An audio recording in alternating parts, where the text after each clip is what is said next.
Ladies and gentlemen, boys and girls, welcome to Let's Talk Sport, and this is your live stream watch-along of the European playoff between Brondby IF and FC Copenhagen, coming to you live from the Brondby Stadium. And wow, we've got a big 90 minutes coming up. This could literally settle these two teams this season. Who will qualify for the Conference League qualifying stages? That is what's at stake here.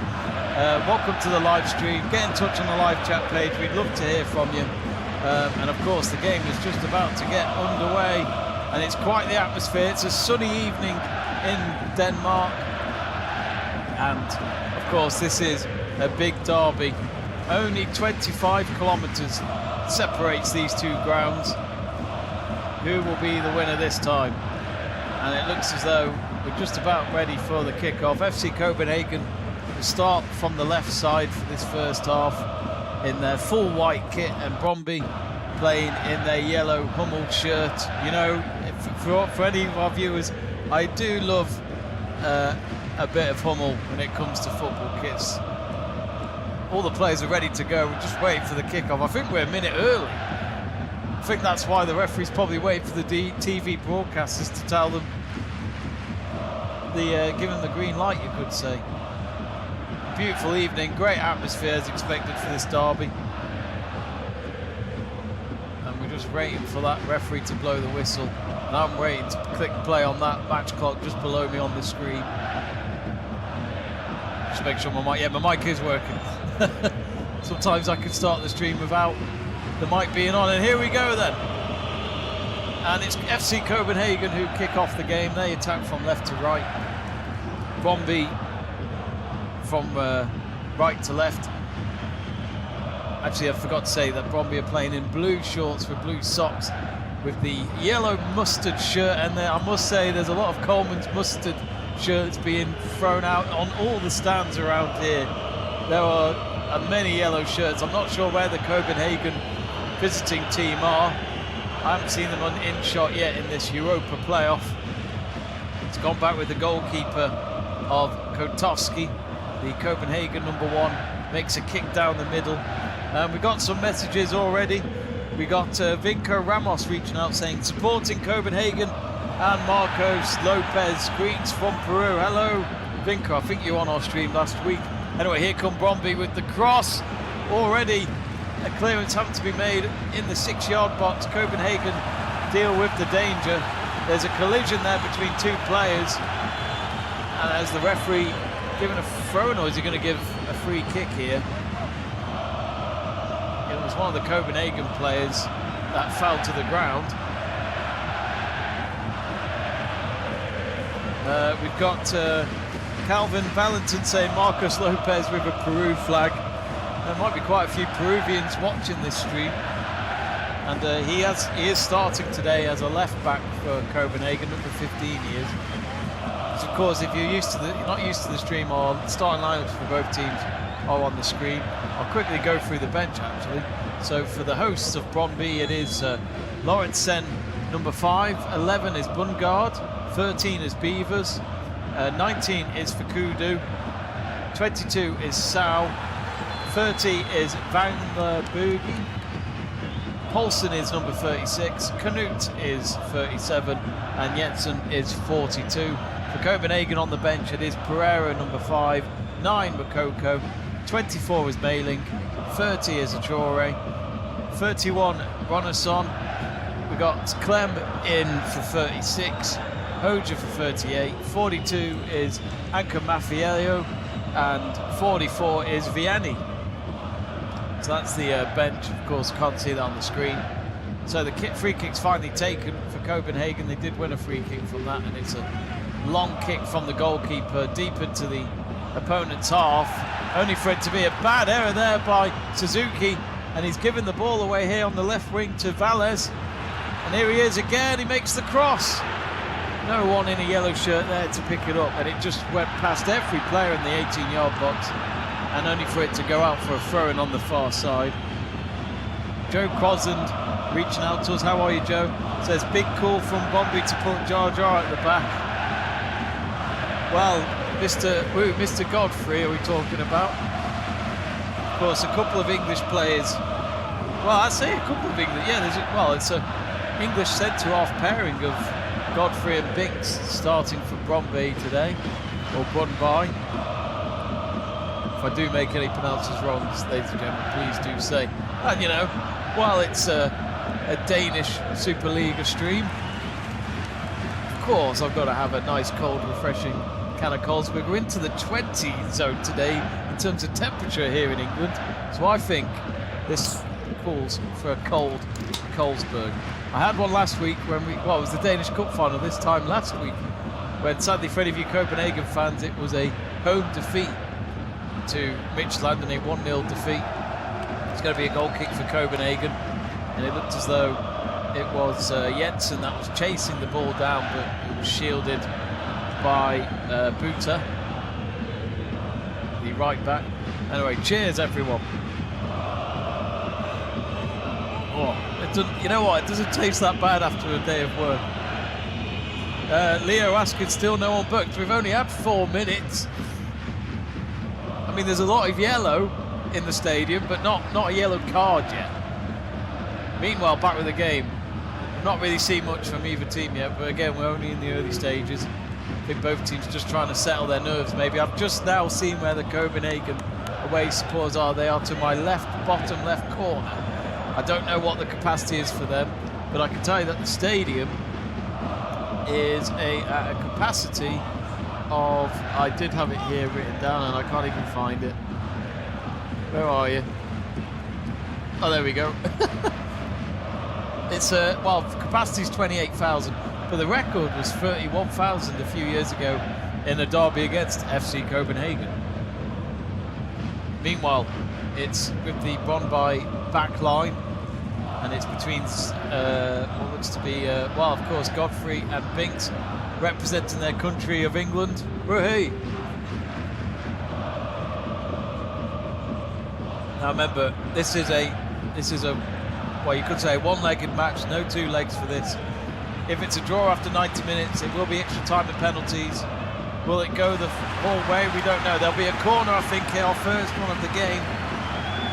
Divkovic playing the attack on the left-hand side, and the camera currently just on Steve Cooper, who, of course, is an ex-Leicester City, Nottingham Forest manager, a man who got the England youth team to a World Cup win, even though he's Welsh. But I guess we can let him off.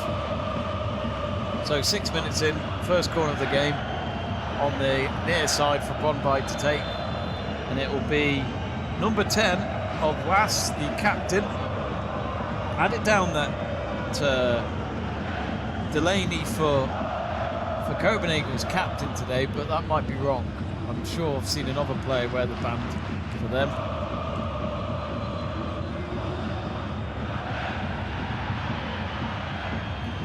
Oh, the corner's come in and it's only to be cleared. Got a message from Power58 saying, asking, do you stream it so we can see on Discord? Do you mean this or the actual game? I can't do that. Jamie Burgoyne saying, Ben Godfrey is a legend. I had a feeling you'd come on the stream just to say that. Vinco Ramos delighted to see that Marcus Lopez is a starter in Copenhagen.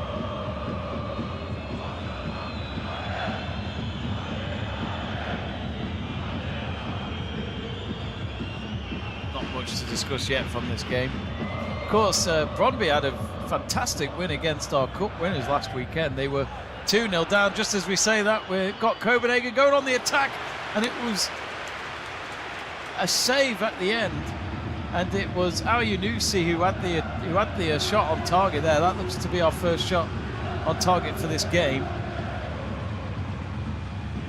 And it was a good save by Pence at the end. It looked to be on target from the angle I was watching it on. Here they come again, maybe Copenhagen. Just as I say that, they try to do a bit of 1-2 passing going on in the middle, but it ends up being intercepted.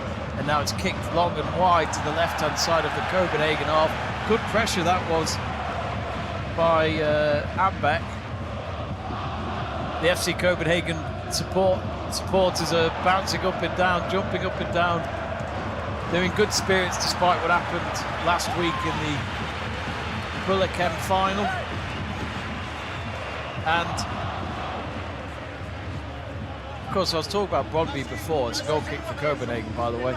But Brondby were 2-0 down at Midtjylland, and then with half an hour to go, they turned it around and won 3-2. They scored in the plus 90s, and that was thanks to Binks, the English centre-half, who scored the winner. So we've got a second corner coming up here for Brondby. Shouldn't tally that, really. Here it comes straight towards the goalkeeper. That was a dangerous delivery. Somehow it's been kept out, though. Oh, and an attempted shot by corner kick taker. The captain as well of Brondby has tried to go for glory, and instead it just slowly goes wide, rolling on the ground past the near post for a Copenhagen goal kick.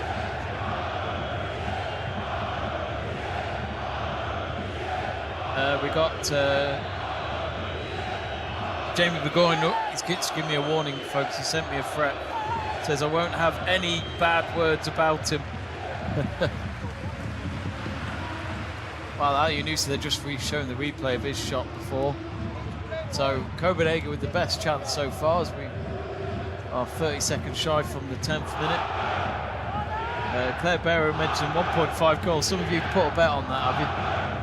I guess 1.5 goals. I take it that means it needs to be more than one goal. Why can't it just be two? As I've told people before, I'm not great with numbers.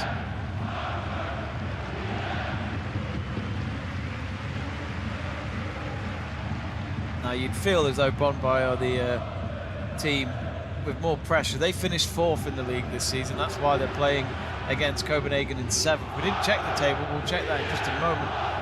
Another delivery from the left-hand side for the hosts. It's gone out for a throw for Copenhagen.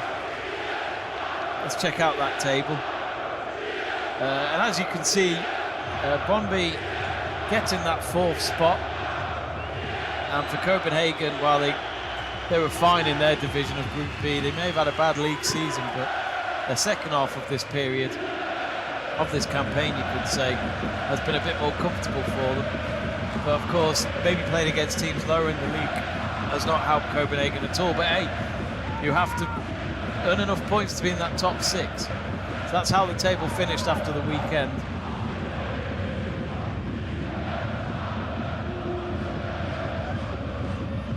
We're going asking, why does it have to be 1.5 goals? It's your industry. I honestly don't know. I don't get it. Like, I know people do bets on it to go, I want more than a goal, then why can't it just be 2? I don't understand. Just say 2 goals then.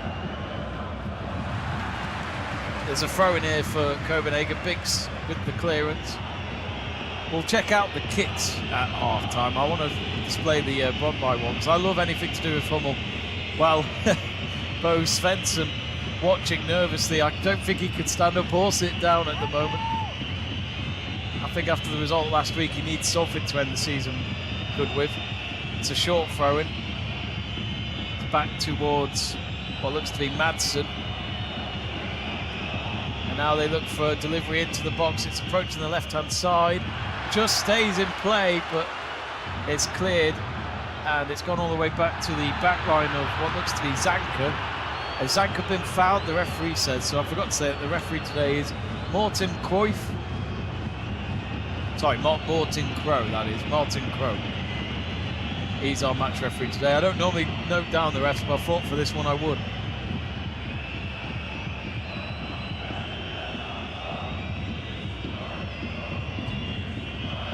Renson saying Scotland. Oh, here they come now, Copenhagen. It's on that right-hand side. Cross comes in, headed up in the air, and then headed yet again to get it out of the 18-yard box. But at the moment, it's been quite laggy from both teams. Jelly legs, I'm seeing. Poor attempted clearance by Zanker. And now here come Brondby. This is a good chance to get that first goal, maybe. Oh, it's deflected everywhere. And it's hit 3 different players and gone out for a goal kick after all that. Somehow that did not find the back of the net. Copenhagen will thank their stars that the ball did not go in the goal direction. I think it might have been offside, though. The referee did blow the whistle to go back to an incident. Let's just watch it again. Was it offside? one of the defenders of what looked like Suzuki slipped when the ball was coming past him in the box, which straight away opened that gateway for Brondby to go for that first goal of the game. But luckily for Copenhagen, it did not find the back of the net. And Steve Cooper in slow motion in the distance with his hands to the back of his head. I don't think he could quite believe that they did not open the scoring there. The kick's been taken and it's back inside the FC Copenhagen possession right now, with them winning a throw in front of the dugout on the near side. I hate to say this, and I hope I'm not mocking him. I love Steve Cooper. I think he's a great coach. But, of course, a hero for Nottingham Forest, the man that got them back into the Premier League after so many years, decades if anything. But Steve Cooper looks like he's not had a good night's sleep. Unless he's got a condition, then I apologise, but that's how he always looks. But of course, this is his first season in Denmark after leaving Leicester City. He joined Brondby last year. No silverware for him yet, but I think he will win a lot of Brondby fan hearts if he can get them into a European tournament at the start of next season. We'll go and ask him, is that your phone ringing in the background? I don't think so. Not I'm aware of. Reach out to us on the live chat page, folks. We'd love to hear from you. And if you're enjoying the stream, click that subscribe button. We reached over 11,200 the other day. We'd love to go up to 300, maybe even 12,000, but maybe I'm being a bit ambitious there for just one stream. Of course, there is some Swedish football happening at 6 o'clock. We'll check the scores of that later on. I'm currently... oh, I've got the wrong thing up. Hang on a moment.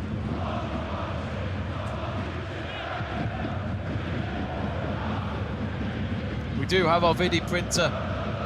There it is. Quite a lot going on in Greece, it would seem. Athens 6-0 up. And of course, FC Groningen's just kicked off, which we nearly did do a live stream for that. I was hoping Stanners would be able to do it while I did this, but sadly he's having to travel back from work, so totally understandable, but I will be having a word with his boss. This is more important. Back with the game. Brondby now on the far side. That looks to be Lado. Have they got a corner out of that? I'm not quite sure. I think it might be a throw-in.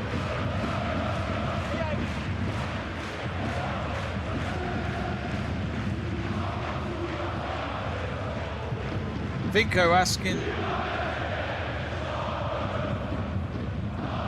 prediction for the match. So I've just had to read Burgoyne's message. Oh, jeez. Prediction for the match. I think Brondby will do it. I think they'll win by a 1-0 though. I think this will be a tight game. It's a long throw-in from that far side. Only to be headed back towards our throw-in taker here, and the ball comes in. No good there. And Copenhagen, well, Jordan lost are trying to do a quick counter-attack, I think. But instead his driven kick was blocked, and it was easy for Brondby to intercept again. I do kind of feel for those home supporters to the far side. The sun must be in their eyes. I'm hoping they've got caps on or something. Sunglasses, whether it certainly is in Copenhagen. Of course, here in the UK, expected to be a heat wave this weekend. Now, for any of you who are Spanish, or from the Middle East, or from Singapore, and the fact that we're celebrating mid-20s, yes, it doesn't get very warm in the UK. So we'll take it as a win, and that means more of these, hopefully. Not Colesberg, though. I don't normally like Colesberg. It's just whatever was left in the cupboard. Thanks to Henry Hazelhurst for leaving them in my cupboard. Oh, here comes a shot. Oh, the goalkeeper. It's a Copenhagen opportunity, and I think that was Delaney who went for the shot. He was outside the box towards the right, tried to go for that, maybe the bottom left corner, and he took it with his left boot, and the goalkeeper wasn't confident in catching it, so he put his arms up like that and then just hit it away to change the direction and keep it away from any white shirts from scoring a rebound. Yeah, goalkeeper wasn't sure. He had his hands in a position to catch it, then he changed his mind at the last minute. But luckily for him, no goal was scored from it, so he'll take a breather there. It's going to be a throw-in, and that was Godfrey with the clearance. Daddison already trying to catch his breath 18 minutes into this game.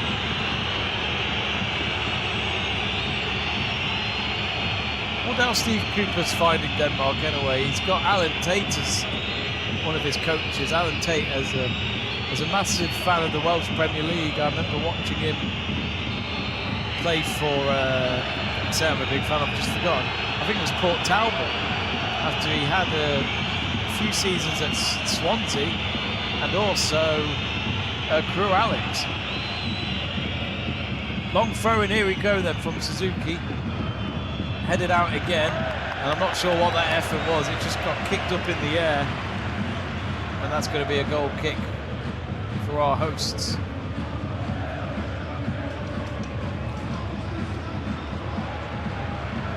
Copenhagen, I don't think have had a corner yet in this game.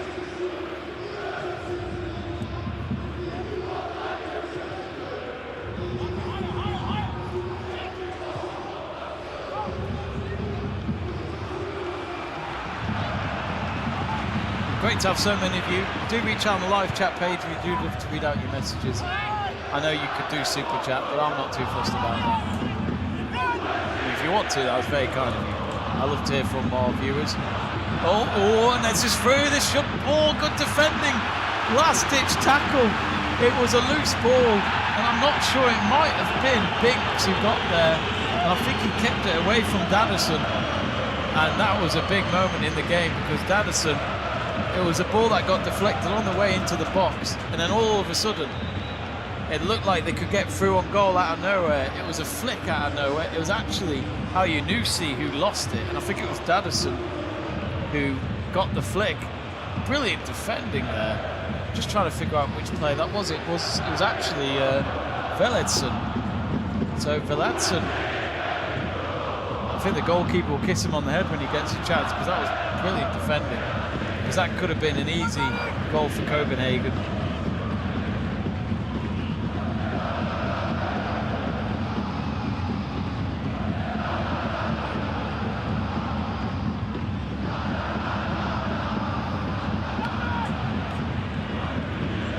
Crossan saying, Jar Jar saving the day again. Oh, Andrew Pollard's just reached out with some off-topic stuff. This is Danish football, man. Come on, I don't even live in England. Look, look, my wall's red. My beard's Colesburg. I don't speak English. Come on.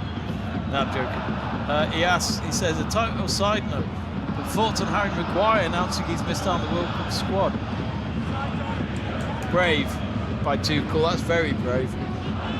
But again, at some point you got to move on, I guess. You know, sometimes you got to let go of one or two players that are regulars for England to try out something different. I am good for Maguire. I thought he deserved it this season. I think he's been, especially second half of the season, just like most of the United team, he's been terrific, solid. Free kick for Copenhagen. Binks, the English defender, with the foul, and he tripped up what looked to be Buta.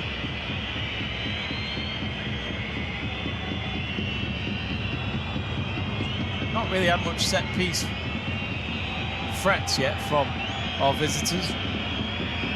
But yeah, Harry Maguire, I mean, I'm intrigued to see who the centre-halves will be then. Of course, I don't think John Stones is going to be doing that, of course, he's not been playing regularly, so definitely a changing of the guard for England in terms of the back line for this summer. Here comes the free kick. Only Fritz, is that a corner, ref? I think it is, it's a corner. Zanka giving the thumbs up to his teammates. Tried to go in and it actually took a last touch off the chest of Godfrey. Good defending to change that ball in the direction for it to go behind the net. He had his chest towards goal as well, so that was very good defending.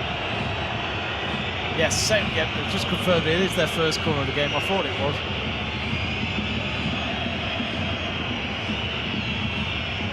So 23 minutes gone, all square, and as you'd expect in modern day corners in football, there's quite a lot of players just standing in the 6-yard box, and already someone's fallen to the ground, and as the kick was taken, referee has blown the whistle to say we'll take that again. I think it involves Delaney, the man with the curly hair, beautiful man.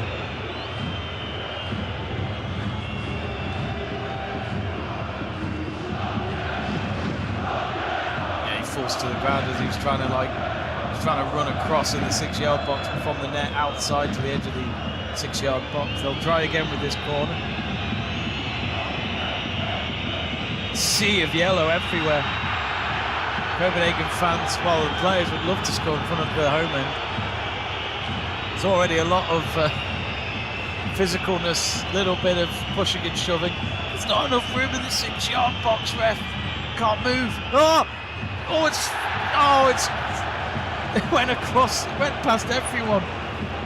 And it looked like a free shot for their captain. I kept thinking Delaney was the captain today, but it's actually Clayson who's captain, so I better change that.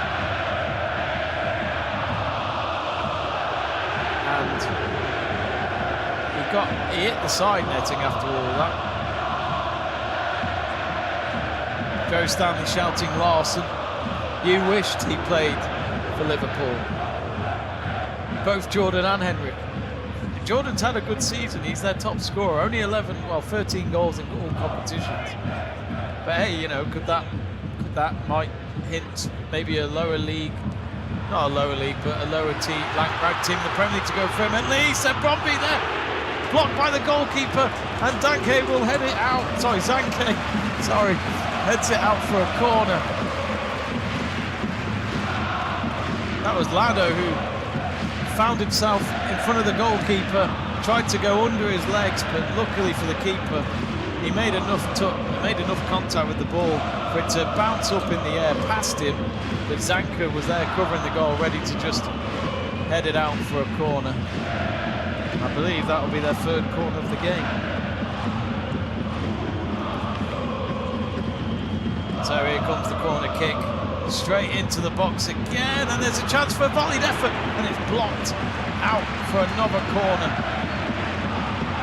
I'll say this now, I think that would have gone in if it hadn't been blocked. Looked like he got the airness right on it. Oh, I forgot to change the captain on there. I think we're going to have a delay for this corner.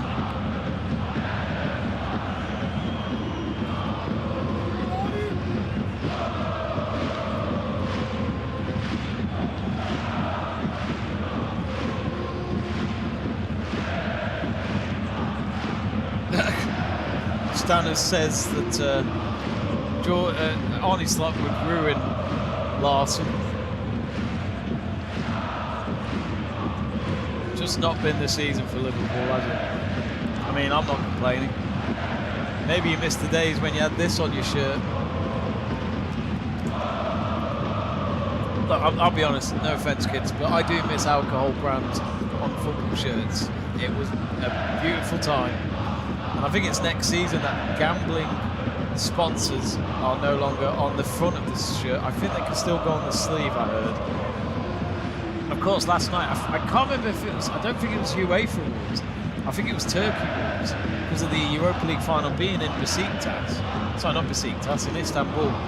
That I think the rules are there, you can't have gambling sponsors. I might be wrong though, I'm sure I overheard this on the commentary last night when I was watching it on UK television, and they changed it to Aston Villa Foundation, which I thought was fitting. I think that's quite nice, and they won, so that's a proud moment for those who work for the foundation and do a lot for the Aston Villa Foundation. We're waiting for this corner to be taken on the far side, but still the Brondby player is down on the ground. There's a lot of players standing around him. Hopefully it's nothing too serious, but not quite sure who it is. But all of a sudden it looks as though Fukuda is warming up on the side, so it looks like he might be coming on. I think that is Vallis number 7 man who might be coming off. He's just walked off the pitch for a moment. Will he continue? And I think Brondby will have to carry on with 10 men for this corner kick. And here comes the corner. It doesn't even get past the first man. It was stopped by Buta. It's gone out for a throw in near the corner flag. It's taken quickly. Brondby in possession.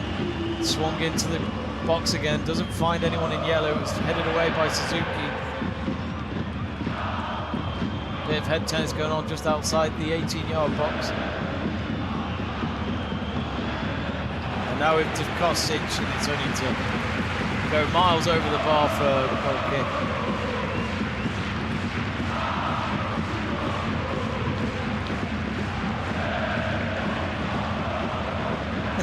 Andrew Pollard saying, it's such a shame that Liverpool had a poor season. Oh no, oh no, it's a shame that United won the double. Great double, by the way. I can't remember last time we did a double over Liverpool, but it felt great. Especially Maguire scoring the winner at Anfield. Love that man. I'll say this now, Ty Maguire, if you're watching, I love you, and Tuchel's a fool. Back right now with Brondby, it's just about to reach the half-hour mark. If you've just joined us, you haven't missed any goals yet. It's been quite an even game. I think both teams are a little nervous, maybe, with this being pretty much the game that makes sums up their seasons. A European spot is on the line here. I was just checking the Brondby home form. 6 wins they've got this season, but they've had 6 defeats as well, so it's not been the best this season. Here comes a low ball cross. This is a free shot and goal, only for it to be blocked. It's still there with Al Yunusi. And goalkeeper's jumping up all over the place, lets it bounce, and luckily for him he has the advantage to pick it up in the air with his hands. And it was a good cross at the end by what looked to be Larson. And Gordon Larson just waits around hoping that it was going to get scored from that cross, but instead it was blocked. It was on its way in though, so that was a big block. Hello, Wallace. Wallace saying goal. The going said Salford City are sponsored by Fireball Whiskey. Interesting. Is it not banned in the EFL then? Or is it their front shirt? Is it a front shirt sponsor? I'll have to check the kit out maybe. But I was at a non-league game earlier this year, and it was AFC Telford against. Who was it? Marine. And Marine had Colesberg 0, but on their shorts. And I thought that was clever. Non-alcoholic drinks. Now that could be the next thing. I mean, why not? I don't see why not. It doesn't hurt anyone. Sorry, that wasn't someone touching my leg downstairs. That was a cross from Copenhagen that came out of nowhere. Burgoyne confirms it is their front shirt sponsor. Interesting. That does surprise me. Maybe we'll have to check the rules of the EFL. Maybe it's just the Premier League. Not sure. Of course, I remember back when, I remember even when I was a kid, World Snooker Championship was headline sponsored by Embassy, which was cigarettes. They had them for decades, probably from the very start of when World Snooker was live on television for the first time. Thanks to our good man, 100-year-old David Attenborough. And here come Brondby. This looks like it could. Oh no, he's gone a bit too wide. He's won a corner though. It's going to be a corner on the near side for Brondby. If I've counted it correctly, this is their 4th one coming up. Actually, it might be their 5th.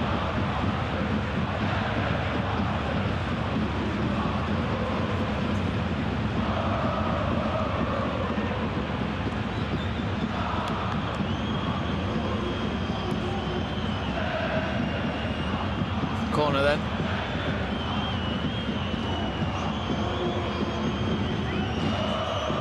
I'll talk about the history of Brondby in a bit. I say history, I don't have much to say, but I've learned a couple of things doing my notes for this game. And here they come now with their corner. punched away by Kutaski. Fred's not over yet though.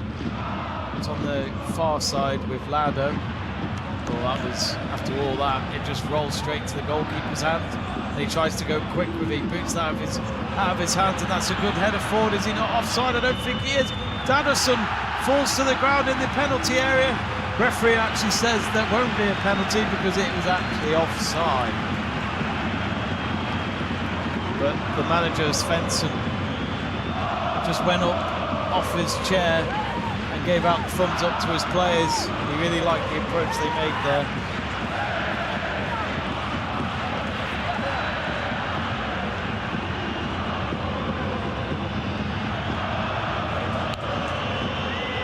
I think there's going to be a pause. Danielson, he was the man who fell to the ground hoping to get a penalty. And he's back on the ground again, and that pauses the game here at 34 minutes. Looks like he might have a hamstring problem. Just watching the replay, it's great defending actually. Trying to figure out if that was, it was Jensen. Jensen, the defensive midfielder, with the tackle. So there's nothing wrong with the tackle, to be honest. He won the ball. So I don't think there would have been a penalty even if VAR got involved. Quick drinks break. I was meaning to check what the temperature is in Copenhagen.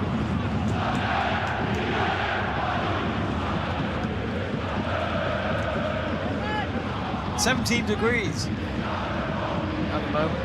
Highest temperature today is 18, so it's starting to go a little down. It feels like 14 degrees, so it's not the warmest day, but it's still delightful in Copenhagen.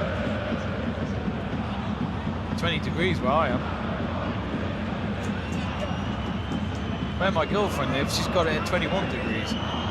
Lucky bastard. But heat wave coming this weekend to my fellow Brits. Interesting that Joe Crosland has, I thought this was for every shirt now, but no, it's still the same rule here. Because I remember as a kid, Celtic and Rangers always had Carling on their shirt. I think they were both sponsored by them at the same time at one point. And I remember kids' shirts did not have, well, at one point they did, then they changed that. But I thought alcohol sponsors were gone completely. This is interesting.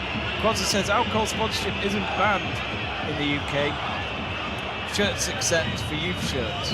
That makes sense. I mean, they may as well learn early. I mean, it's not a bad thing to drink. There you go, kids. I should shut up. They just moved away from it in favour of gambling, which is of course much healthier and less problematic. Yeah, it's interesting that there's been a substitution. Dunnison's gone off. I missed who went on. Who was it? Fair play to Brondby. They've actually kicked the ball out for a Copenhagen goal kick to give the ball back to them. I think I missed who came. I say I think, I definitely have. But, Achore's come on.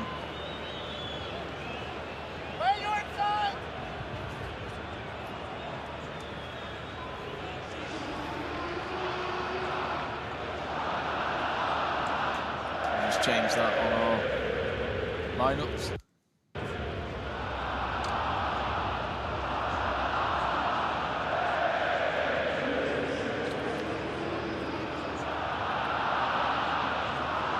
There we go. So that's only 37 minutes in. Kyle, hello Kyle. It says, could do with a 1-1 for my bet. Does that mean 1-1 at 90 minutes, Kyle, or extra time? It says also that doesn't anyone actually look like scoring? I think it's been. I think there's a goal in this. Both teams have definitely given it a go so far. They're not shy. Meanwhile, we'll go through the stats at half time. Still got 7 minutes left before half time. It's gone quick. Burgoyne saying they've announced that Phil Foden's missing the England squad. Yeah, Wait, have they announced the whole squad then? Or is this just rumours? Because I assume it's tomorrow, because normally rumours come out the day before. But yeah, Foden, I think sadly for him, he's just had a poor season. I think there's even rumours of him going out on loan next season. But yeah, I don't know. I just can't see England winning the World Cup. Just don't think we've got the squad to do it. And I feel like Tuchel hasn't made his mind up with who he starts. The Brondby ultras behind that goal to the right are going like this to each other, shoulder barging each other. Now they're jumping up and waving the flags. Brilliant atmosphere. And it was brilliant atmosphere when we did the Danish Cup final last week. So a short throw and taken for Copenhagen. This is on the near side, inside the Brondby half. I was looking through the Player of the Year awards that they've been doing since the 80s at Copenhagen. Brondby, just to say that. Here come Copenhagen, and cross takes a deflection. Is that a corner? I think the referee has given a goal kick after all that. I might be wrong though, I didn't see the referee signal, just relying on the players' reactions. That's a corner. It's a play. It's no doubt a corner. Goalkeeper hits the ball back up in the air in front of his teammate. What looks to be Sleaze. Yeah, it is a corner. I was going to say it's only their second corner.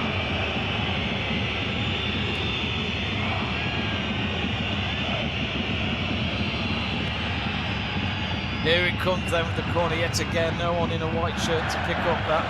Corners, I think, are a lot harder to score these days. And they try to go on the counter-attack. Oh, that could be our first yellow card, and it is. And it's Mr. Clayson, the captain, who tackles and takes out a fellow number 7 of Vallis. Vallis, of course, went off injured before, but came back on and just got a bit blurry, the camera.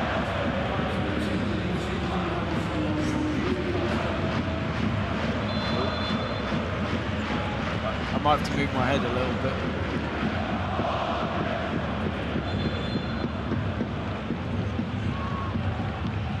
So free kick, it's a yellow card, I was meaning to write that down. Taking one for the team there, missed the captain.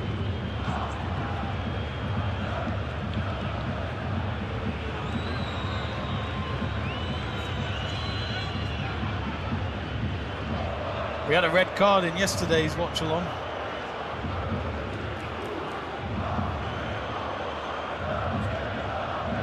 Two-man wall involving Jordan Larson. Was the captain with the free kick. Is the referee given a corner? I think he has. Yes, he has.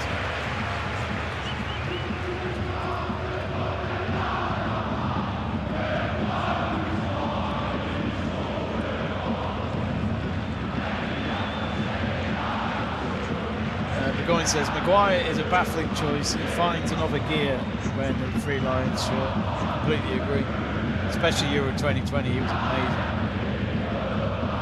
Probably the best time of his career. Here's another corner. Yeah, again they play it short, then they cross the ball again. Oh, is that a push? Wells gets pushed to the ground. Is that a throw-in? I think referee will have a word with Al-Yunusi. He's quite the character, Al-Yunusi.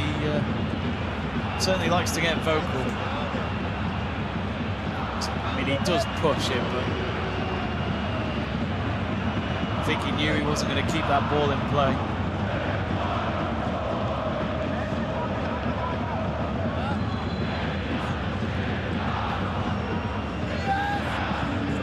Coming up to the last few minutes of this first half, it's a free kick after the Al-Yunusi foul, and now there's another foul. This time it goes in FC Copenhagen's way.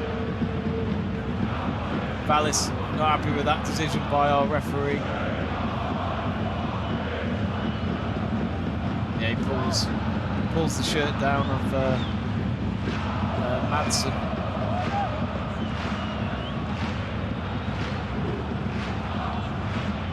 Silver gold says 0 goals. Yep, nothing at the moment. Rafael Mandona saying under 2.5. Does that mean no more than 2 goals?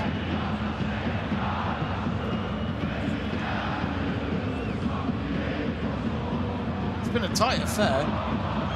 Of course, it is a derby.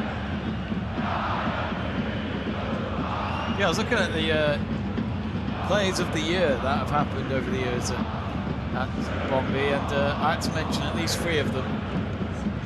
Michael Laudrup in 1982, which is, I know, is a personal favourite of Andrew Pollard's. 1990 was Peter Schmeichel. I hear he did all right after that. And here's a random one for you. An English player in 07, Mark Howard, who's now coaching somewhere in the States apparently. Oh, and a long-range effort. Had to be saved and punched out for a corner kick, and that was a striking effort. Steve Cooper went off his chair there. He couldn't believe it. Straight at the goalkeeper. Goalkeeper was no chance going to stop that with a catch. Lado with the boot with his right foot. And that's another corner. They've had plenty of corners. Not been able to do anything with them yet. Goins making a big call. Ben Godfrey to make the England lineup. Corner comes in from the far side then. It's gone in. Oh, it was on the goal line pretty much, but it got cleared away. And there's another chance for a shot, and there was 3 men for Copenhagen blocking that shot against Lado. I think they knew after the space Lado had last time, they don't want him to have another strike. Brilliant defended by Yunusi on the far post. Corner kick deliveries have been excellent. 4 minutes of added time. We have had a few moments of injuries being treated. So 4 minutes.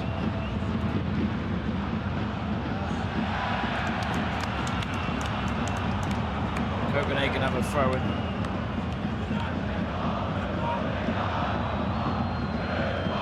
Van Quintem saying, so here's the thing, where there won't be a single goal in the first half. Well, it's still 3 minutes yet. And my clock always ends on 45, sadly, but they're into added time now. Booter with the throw-in, long down the line. Giving away a throw-in here. 3 minutes remaining. Kamal, make your mind up. Typing out both teams here with a trophy next to them.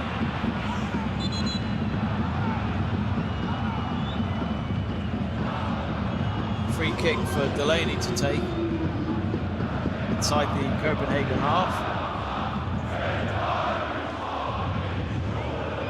Back with their goalkeeper in the pink Panther kit. All the same last week. Sadly for him in that final, he was the man that conceded the only goal of the game to reward Midtjylland the Danish Cup, their 3rd Danish Cup win in the club's history. A history that's only lasted since 1999, and as a Man United fan, that is a special year.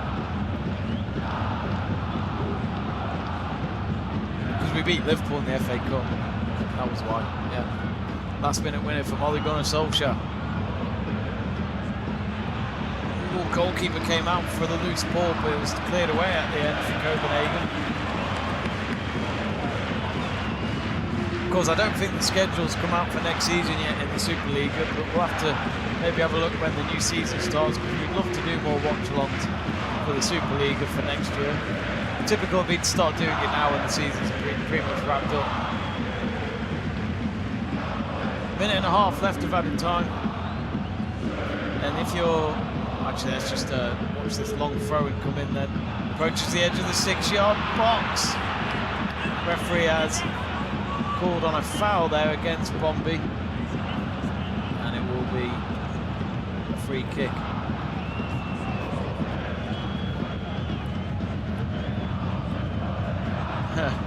Rafael saying, I think I have made easy money. 0 goals in the first half.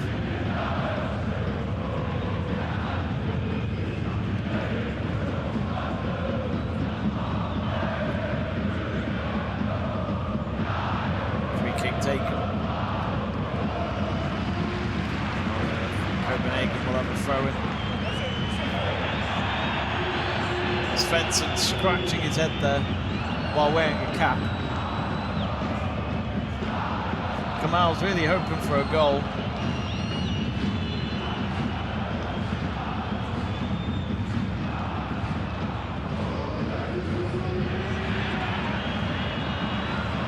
Now, can Copenhagen get a goal just before the end of the first half here? Instead, it's caught by the goalkeeper. And that should be it. Yep, half-time then, as the referee blows it. And still all square. We end the first half as we started the game. Nothing to separate the two sides. Both teams having a few good attempts. Brondby with a lot more corners than Copenhagen. But it seemed Copenhagen have probably had the best chance so far in the game. But at the moment, all square, everything to play for in the second half. So at the moment, at half-time, it is Brondby 0, Copenhagen 0.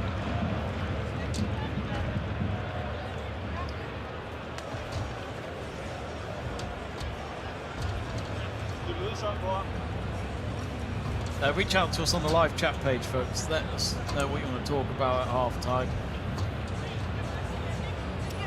And I think while we're at it, let's just do one little thing.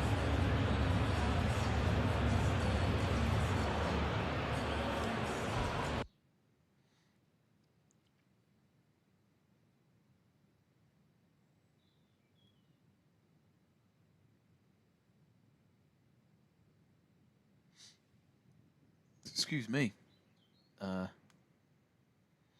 Let's quickly check the video printer, shall we?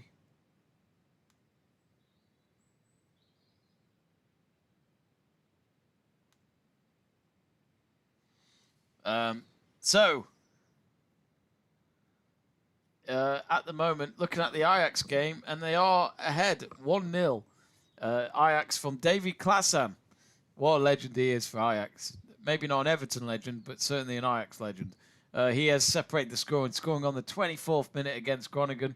And that is, of course, a European playoff game there happening in Holland tonight. We do apologise we didn't do a watch-along for that, because we know Ajax matches normally do quite well for us on the stream. Sadly, my good wingman, Joe Stanley, couldn't do the game tonight. But hopefully we'll do more Eredivisie for next season. It looks as though in the Swedish league we did a match last night in the Allsvenskan, which was a good match actually. We saw Gais win 2-0 against Hammarby, and well, it was quite a shock maybe, because Gais started the game in 9th place. They've gone up to 7th, and then Hammarby, who are 2nd, are now still 5 points behind the league leaders of Sirius, and Sirius have a game in hand. But looking at this Swedish league, it is Elfsborg, thanks to Leo Ostman, scoring on the 7th minute to separate the scoring there. And there's not really much else going on. Of course, it's a quiet time of the year, really, folks. You know, it's 21st of May. We're just weeks away from the World Cup. It'll start to get quiet. The Swedish league goes quiet in June. They take a break. You know, Brazil Serie A, for example, takes a break. I'll need to check if the MLS takes a break. I assume so, since they are hosting the World Cup. But yeah, currently all square here at half-time. Just to confirm for any of you lot wondering if there are going to be any goals in the first half, I can confirm there will not be any goals in that first half. But there's got to be a winner somewhere, because if it's still a draw after full time, this game will go to extra time. And then if it's still undecided, we will go to the nerve-wracking penalty shootout. Always nerve-wracking, even if you're not supporting any of the teams in the game. Raphael says, just subscribe to your channel, mate. Keep it up. Thanks, Raphael. I really appreciate it. And for any of you at home, if you haven't yet and you're enjoying this video or live stream, please click that subscribe button. It's free to do so. It doesn't cost you a penny, and we'd really appreciate it. Your support keeps the channel going to carry on making content like this one. So that's pretty much it there with what's going on. If I just check the SofaScore ratings, and at the moment, probably not the best thing for Brondby fans to look at right now, because their goalkeeper of Pence is currently their highest ranked player from that first half, 7.7. who's the lowest? It is actually Ambik, their centre forward at 6.4. I must admit, I completely forgot Ambik was on the pitch. He hasn't been doing much in this first half so far. Godfrey, though, 6.8 for any of you English football fans. And for Raz as well, the captain, 6.8 for him. Slee's at 6.8 as well. Looking at Copenhagen. Suzuki, he's been good defending today, the centre-half from Japan. 7.5 for him. Ayunusi was 7.4. Ayunusi's actually been defending better than attacking, to be honest with you. Jordan Larson at 6.7. Daddison, of course, had to come off during that first half with an injury.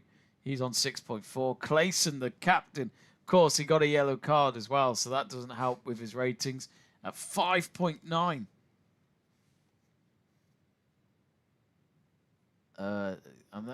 Let me show you as well the Brondby kit for this season. Let's know what you think at home, folks. I quite like it. I like a bit of Hummel. Showing some of the old ones there. Oh, there's even Adidas. They had Adidas at one point.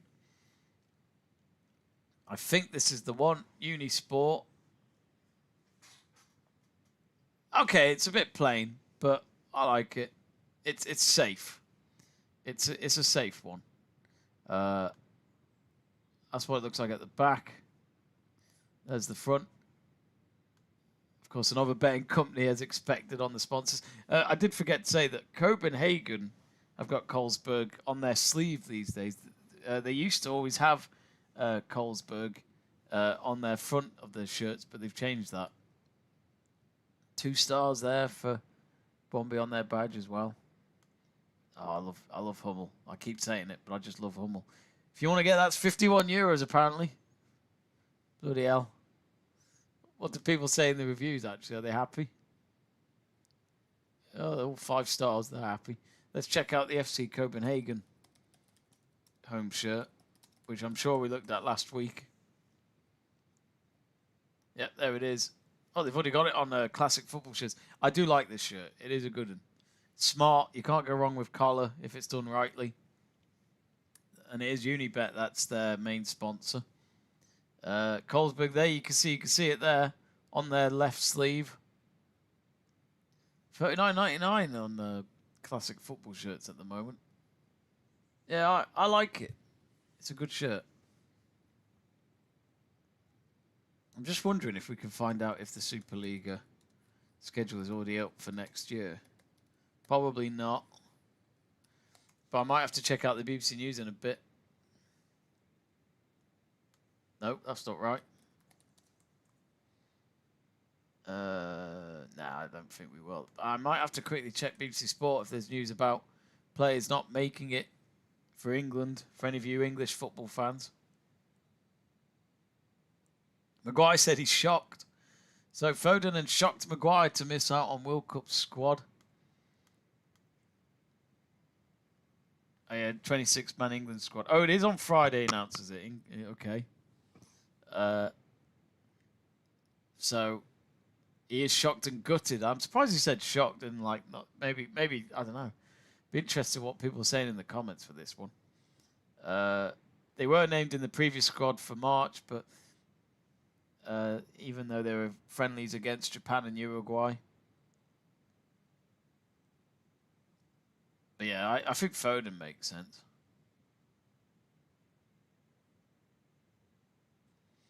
I wonder what the comments are saying on BBC Sport.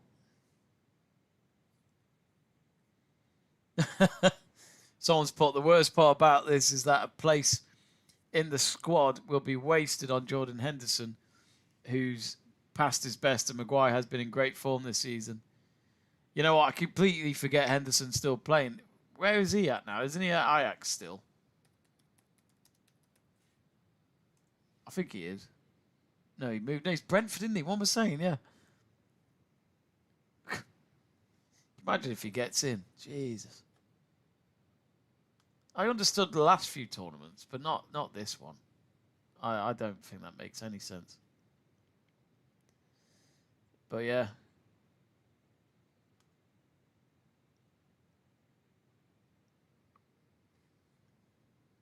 Ghost of Giraletes, apologies if I pronounced that wrong, saying, what up, Brits? Nearly sounded like the Jesse Pinkman. You know what I'm saying, I'm sure you do. Of course, World Cup is coming up, folks. Starts June the 11th, so we're probably, 20 days away? Not long now, 3 weeks. It's a brilliant time. Brilliant time, of course, for football fans, I guess. But to be honest with you, I'm just not looking forward to the whole 48 team tournament, because it's just too many. Like, by the time the groups are done, there'd have been 60 odd games.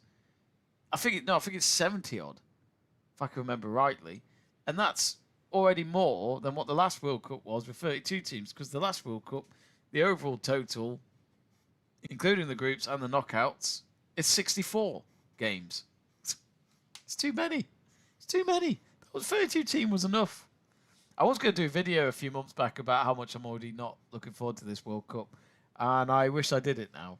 Feels a bit too late now, but I was even reading that even a chain of hotels, a lot of them across America, 80% of them are struggling for bookings for this World Cup. They just can't get the bookings. It's not. Some people do fear this World Cup could be a washout. We'll see. I mean, the problem is it's a bit different this time, because the Club World Cup had ticketing problems last year. But again, that was a tournament that people were umming and ahhing whether it was worth even watching.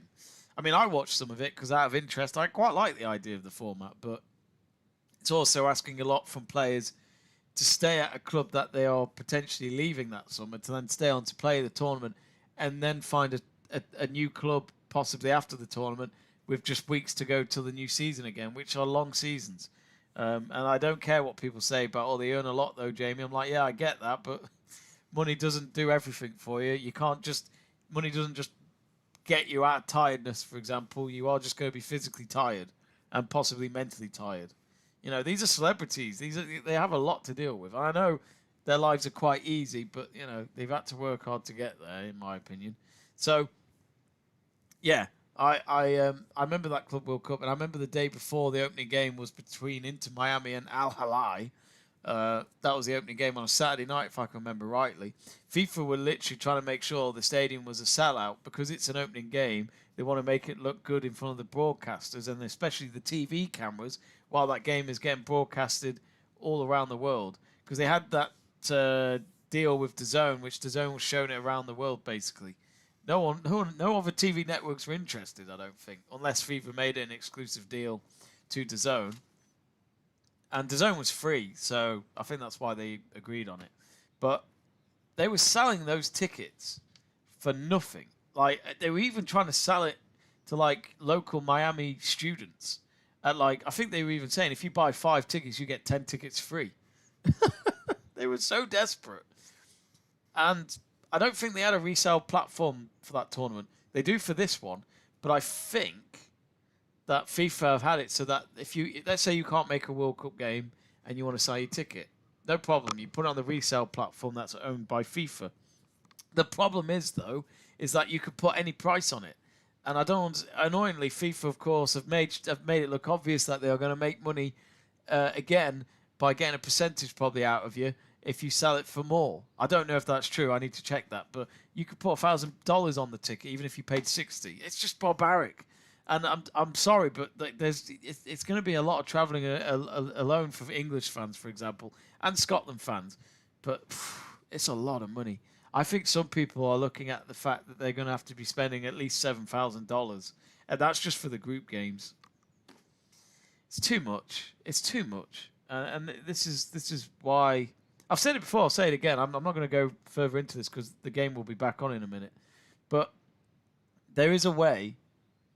Again, it's complicated, but at some point FIFA will become out of favour, and that means football associations, if they've had enough of them, could form their own thing. And FIFA are really taking the mick. And I'm going to say this now. Yes, Sepp Blatter was corrupt, but he wasn't like Infantino. Infantino's on another level. It's so obvious under Infantino. With Sepp Blatter, it just felt like they were trying to hide it. With Infantino, it's just so obvious. It's just so obvious. It's in front of you in black and white. It's a mess. It's a real mess. And I've said this before, I'll say it again. The FIFA World Cup product is a beautiful product, but it's being abused right now. The European Championship product owned by UEFA is going to do better. It's way better. The last few tournaments of the Euros have been brilliant. I've gone out to the European Championships in Germany, and it was brilliant. It was just well done, and it's in countries that are safe. I'm not saying America isn't safe, but people are concerned in the States and Mexico, for example. Canada, I think no one's talking about Canada. I think Canada's a fair place to say it's a safe place. So yeah. Anyway, I'm going to stop. Let's get back to the game if it is ready to go. Yep, it's just about to get underway. That was good timing. My rant ended at just the right time. Right, here we go then. Second half has begun. Fireworks going off, I think, yet again.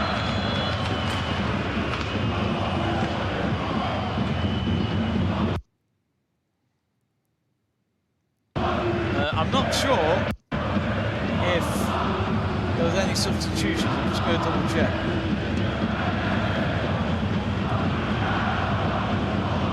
There's a lot of red flares on the top tier of the Brondby Stadium, and there is fireworks going off. And I think they have paused the game because of this. I think the referee is just making sure that this is safe.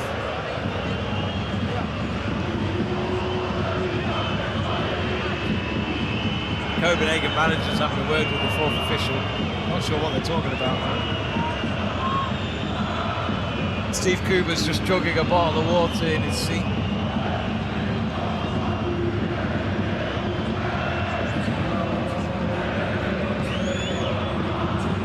Yeah, they're down to wait. A lot of smoke coming out from the stadium. We had this last week, but it was a lot more brutal than this. Oh, it's nice to see Alan Tate in the dugout as well. A wonderful head of hair all of a sudden. Yeah, they're asking fans to... I think there's a message on the scoreboard. I think it might be something to do... It says 5,000 kroner. Probably a fine.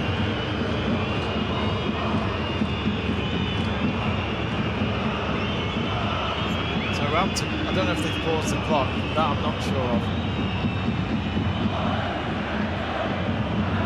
The referee's picked up the ball, so I think he's ready to go again. No substitutions at half time.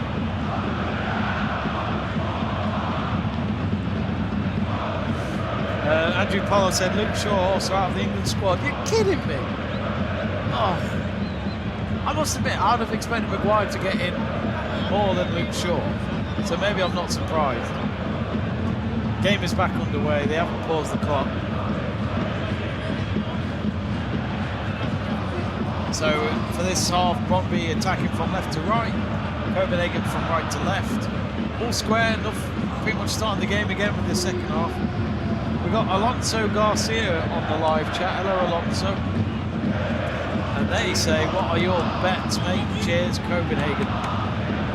I think Brondby will do it, but I've got a feeling, I mean, I can't even see much on the pitch now. It's so smoky in the stadium because of all those red flares that went off before. That delayed the second half here. But Brondby I think have been the better team.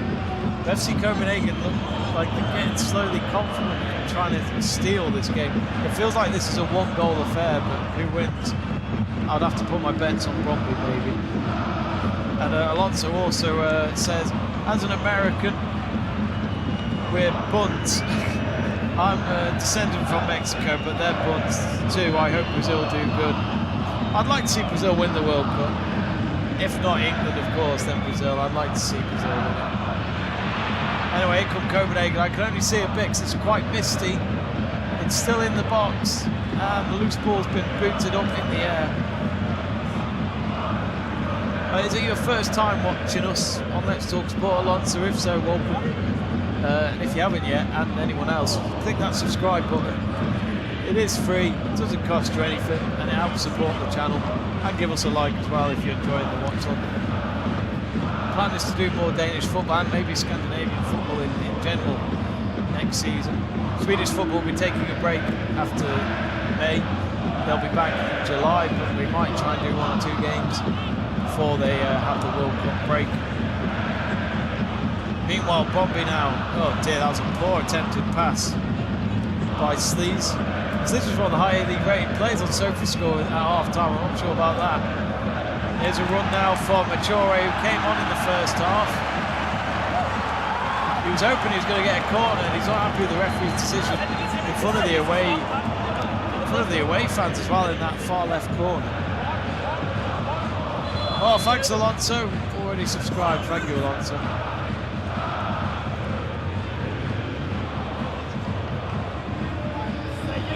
But let us know on the live chat page who you all think is going to win.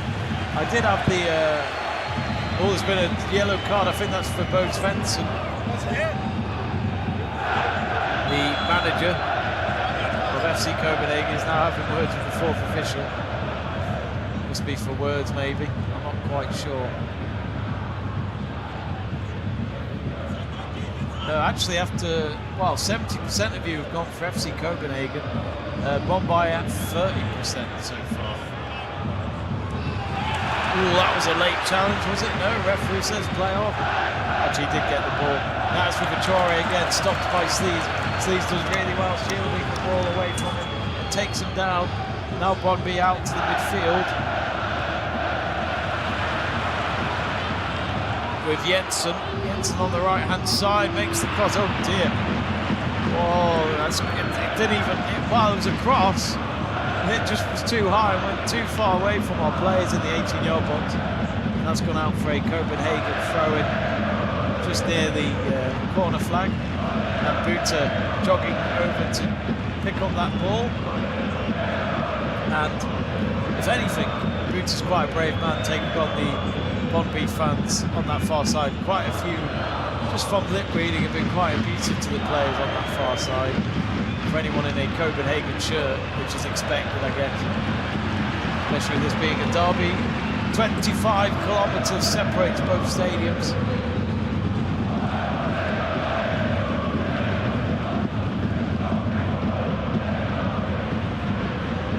Oh, we got is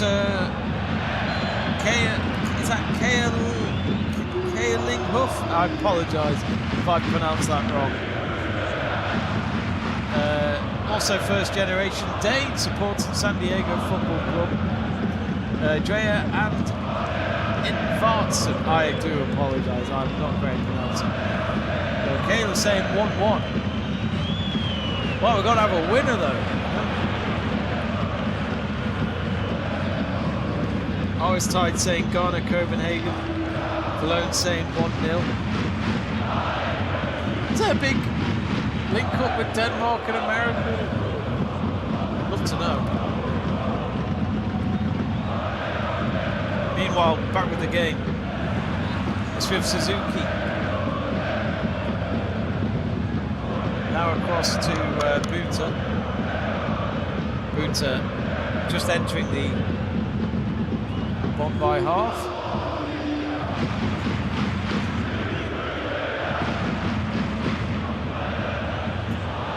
Love in Danish.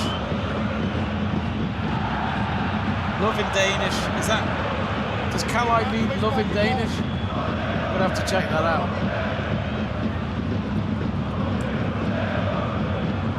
Okay. Oh, right. Oh, it means right. Your name. Sorry, that makes sense. So, love in Danish. What a lovely name. 53 minutes gone. Copenhagen now trying to go for a cross there, and it comes in. Oh, it was on the edge of the 6-yard box for someone to take it, and Achore didn't get his foot behind it, but they've won a corner. And if I'm right, this is their first corner of the second half, their third in total. Alonso's from LA. Ninja 77 says, I need 2 goals.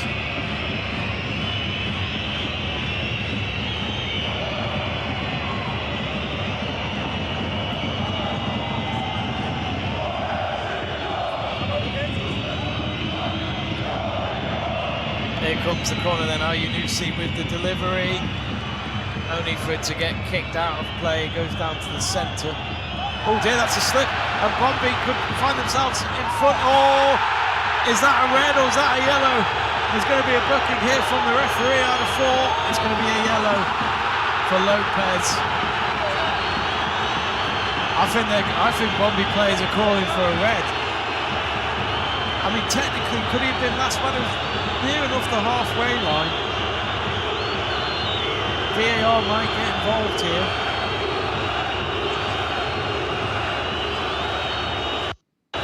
Basically what happened was Lopez slipped right in front of his opponent and he made the foul at Lado. Lado has been quite threatening for Brondby in this game. He's had a couple of shots on target. Could VAR get involved here?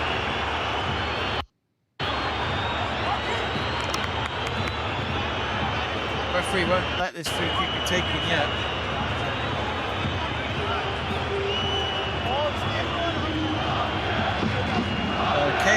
Kayla saying that it was a red.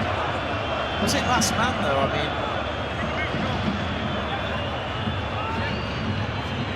mean, it was on the halfway line as well, and there were Copenhagen players towards the centre that were running back as well. So I think a yellow was a fair enough call. There was no doubt a foul. Some of you are saying that it was a red. I'm going to say a yellow. I'm going to go out my own here. Well, they're now going to check VAR, are they? No. Referee's going to give a booking. Is that to Steve Cooper? Steve Cooper, I think, is going to get a yellow here. The Welsh manager.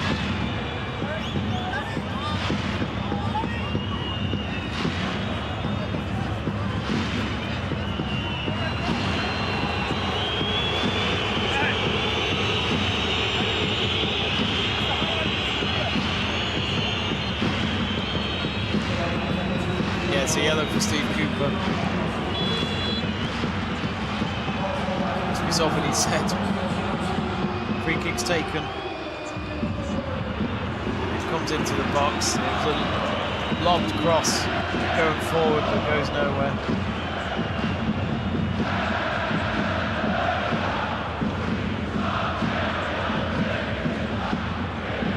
Big asking who will win the match. I don't have the script. Come on, it's sport. No one knows. At the moment, it feels like this could go all the way to extra time. It feels like there's one goal in this, but I don't know which team, to be honest.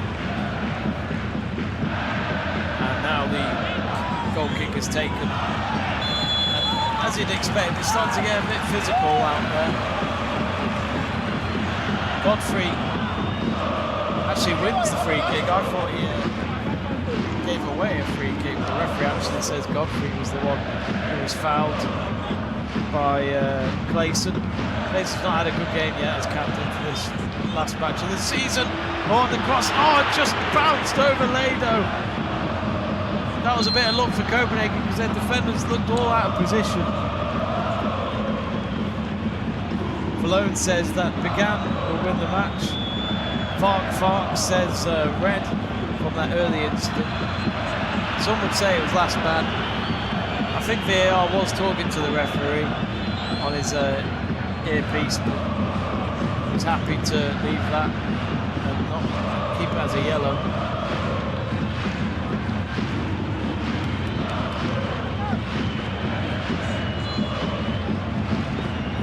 I'm intrigued, there's some of you from America watching. And how is San Diego Football Club doing this season? As for one of you said you were from LA as well. Are you LAFC or Los or LA Galaxy? Of course, LAFC's Will Ferrell's team. Will Ferrell, isn't it? Well, he's warming up again. One of the substitute players of Fukuda for Brondby. He was warming up earlier when we thought that Vallis would go off injured, but he carried on.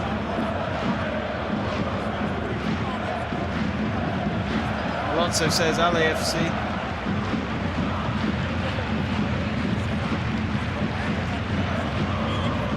haven't checked the MLS that much this season, so my knowledge from this season's not great. I know that Inter Miami won it last year, as you'd expect in the football media. It'd be talked about because of it being Messi, along with Suarez, Jordi Alba, Sergio Busquets.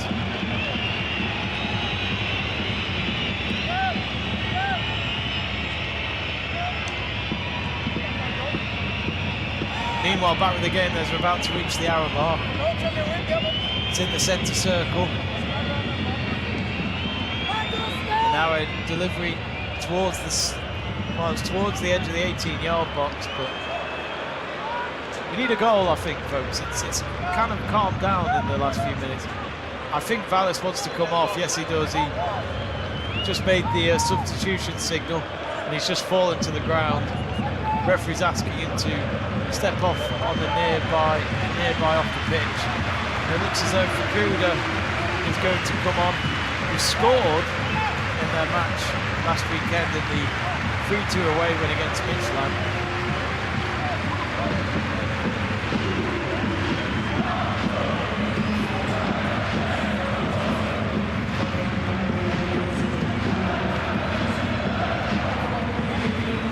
So make that change on the sheet.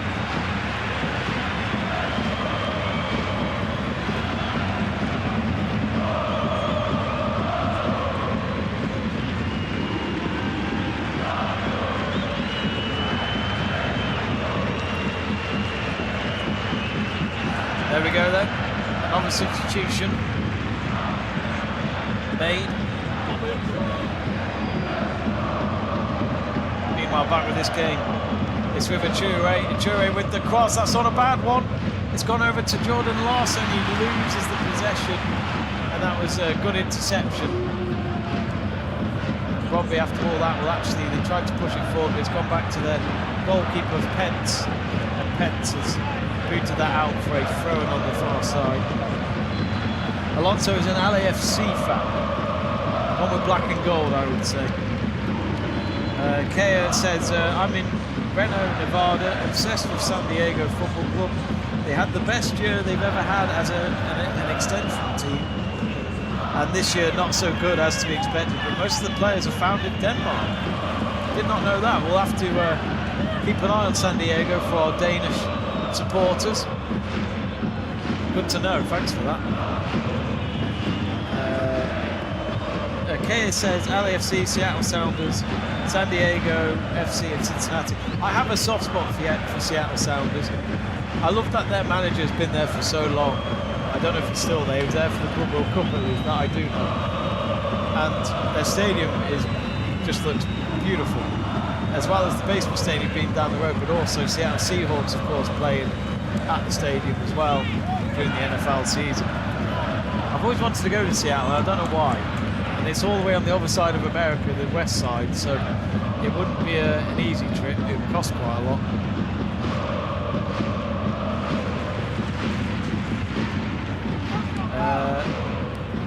Something Studio says Copenhagen 72% possession of the ball. It's all about the goals though, that's the only stat that matters. That's what the history books will tell you. No one looks at possession years later. So, currently with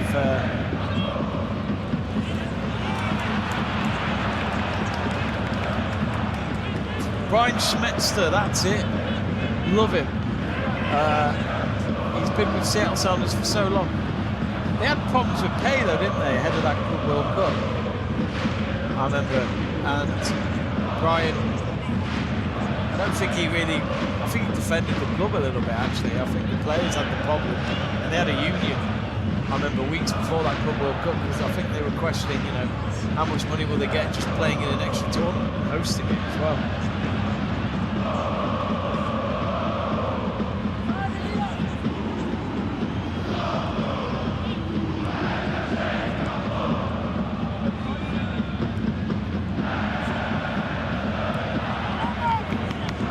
The game.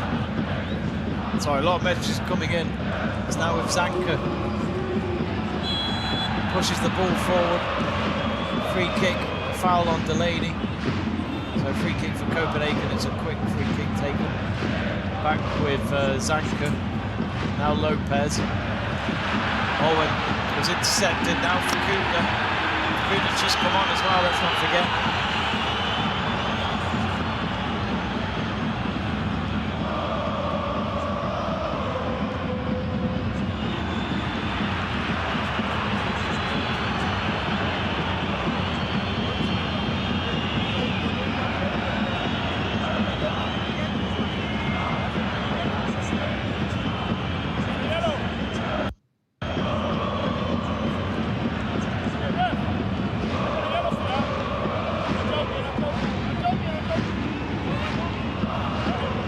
Well, there's a foul. Well, I say there's a foul. There's going to be a pause in play. There's an injury here.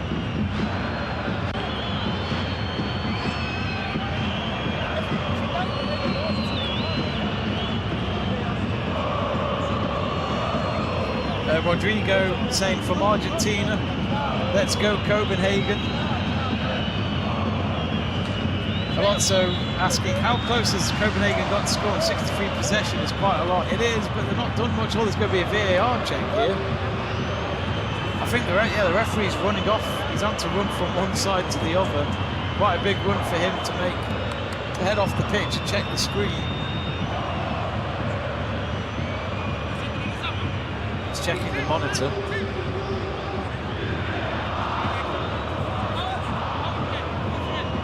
Oh, it's a studded tackle. It was on Delaney, and I think Lado's in trouble here. And he's been probably the most threatening player for the hosts in this playoff match. And it looks quite obvious that he's committed a studs, had his studs up and catched Delaney. I think that's going to be a red. You can hear Steve Cooper saying that's a disgrace, but it's a clear red card for me, and Brondby will play on for the rest of this playoff with 10 men, just like our stream yesterday. We've got another game with a red card, and today I've got the yellow card feature on. There it is. It's just appeared below the Brondby badge, so they'll have to carry on without Lado. Red card for him.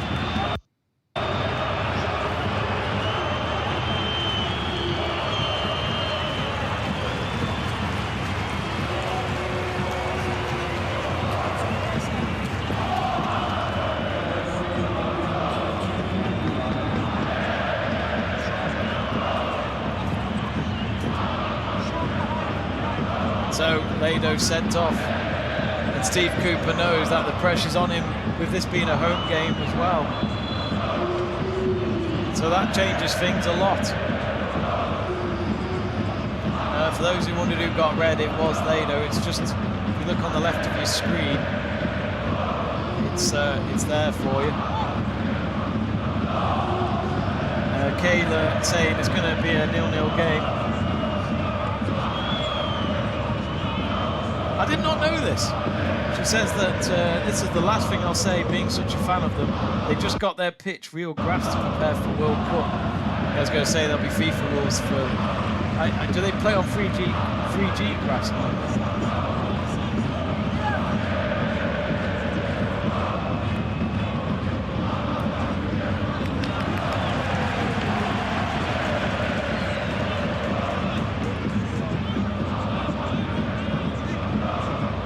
Throw in for Brondby.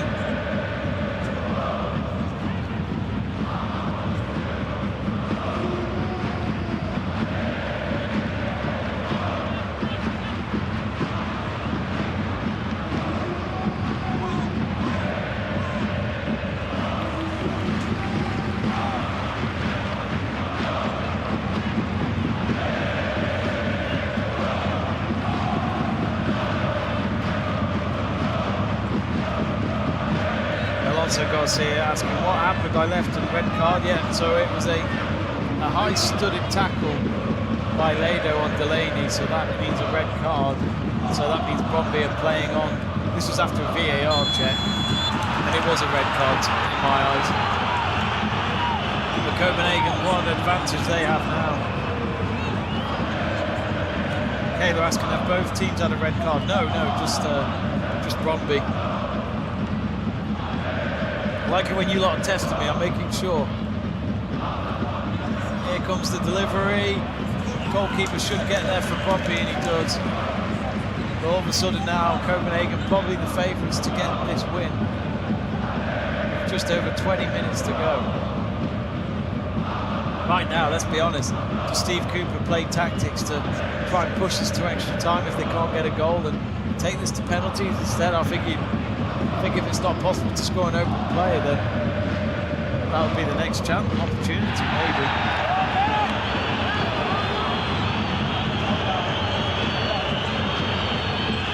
If you're new to the channel, folks, click that subscribe button and give Let's Talk Sport this channel a follow, and you'll be kept up to date for our future watch-alongs. I haven't even said it yet, I'm so deep into this game now. Joe Stanley, my colleague, will be doing the Women's Champions League final watch-along this Saturday. I can't remember the kickoff time, so we'll just check when that is. But he'll be hosting that, so if you enjoy women's football, be sure to watch that. Between Barcelona and Lyon, it's a 5 PM kickoff time, UK time that is. I think local time it's an hour ahead, which is in Oslo in Norway. Another Scandinavian country. It's going to be a double substitution here for Brondby.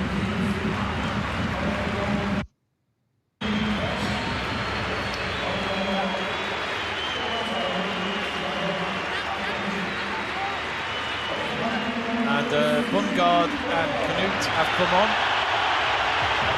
and one of the players that have come off looks to be Ambach, who not really seen much from him today, their centre forward.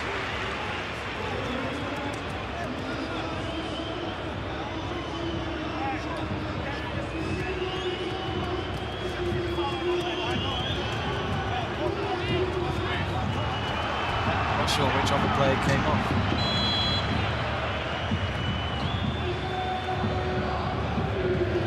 Waz, that's come off, so the captain has also gone off.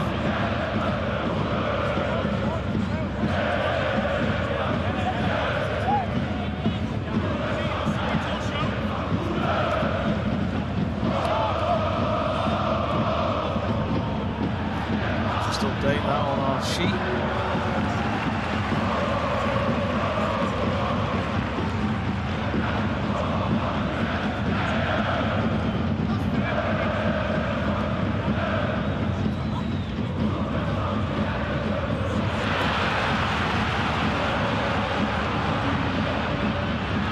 Say that 10 men Brondby are going for the attack.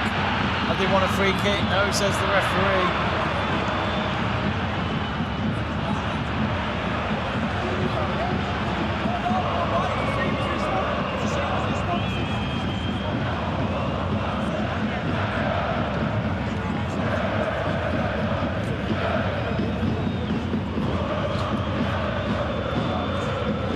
There we go then. Their lineups are now up to date.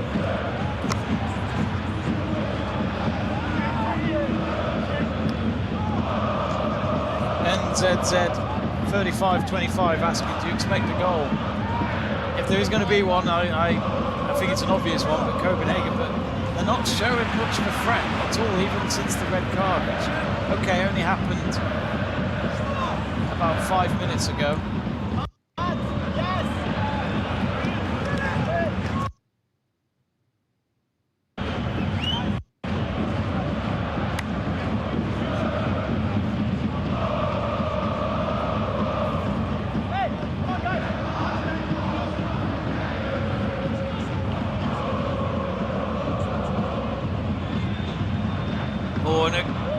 From Ayunuse. Free header for the captain of Clayson, but it goes just past that far post. To be honest, Copenhagen can do a lot better with these opportunities.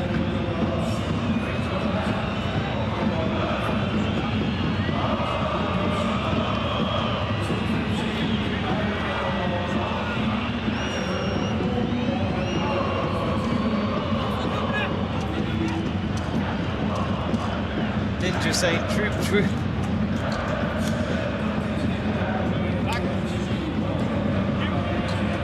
Cayson's just come off. Cayson's just come off, and so has Lopez. Mealing has come on, and so has Makoko. So that's a double substitution for the visiting team.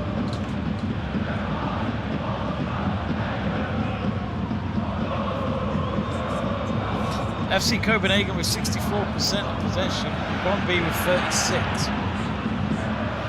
But yet Copenhagen are not doing much with it. Brondby, could they try and get, could they do a smash and grab in this game with over 15 minutes to go? I said there'll be one goal in it. I just don't know if that'll be a normal time.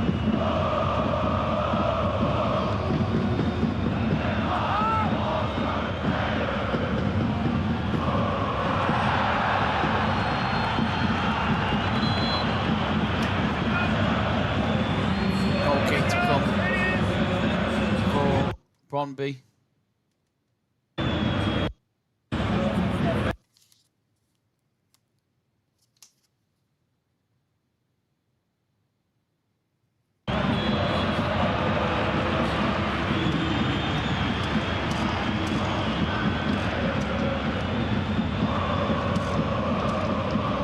So I like to do all these substitutions, hang on. So Lopez off with that yellow card, so he'll be, at least they don't get him sent off.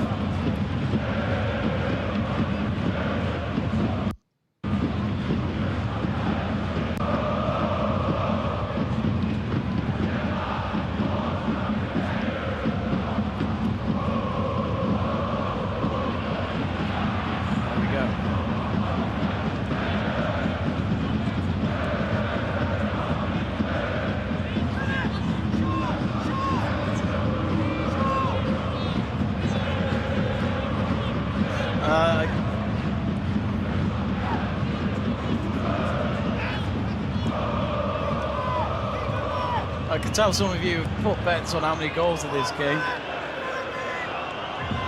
14 minutes left. What do they used to say in the backyard? Next goal wins. So it's on the far side. Oh, that's a good little pass. And it's straight into the corner of the net. And it's a goal for FC Copenhagen. And it's Buta who scores from a tight angle as well. He did absolutely brilliantly to shoot with his right foot, and it goes right across the face of goal into the bottom left corner of the net. And Copenhagen have taken advantage with Brondby's 10 men. It's taken them 77 minutes, but now that could prove to be the killer punch to put Copenhagen into a Conference League qualifier. 1-0 they lead. They tried it, they played it on the far side, and then it was a nice sneaky pass to Buta. And that, I think, was from Larson, maybe, with the pass. It was Larson who will get the assist. Great pass to Buta. And Larson will get an assist for his tally for the season. Let's update the scoreline.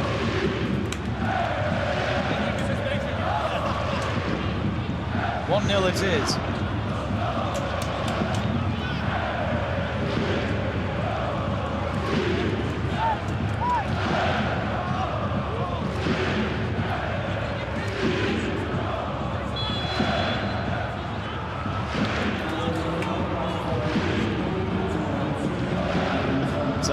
Confirmation then, Buta with the 77th minute goal. As they restart, Brondby will now, of course, have to see what they can do with 10 men and negotiate here. Sadly for Steve Cooper, the tactic I was thinking of was, could they, not in the centre bit, there we go. No, I'm completely off, there we go.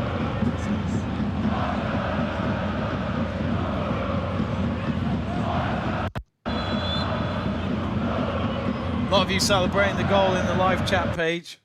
I think some of you have put 2 goals, haven't you, as a bet maybe? Free kick for Copenhagen in their own box.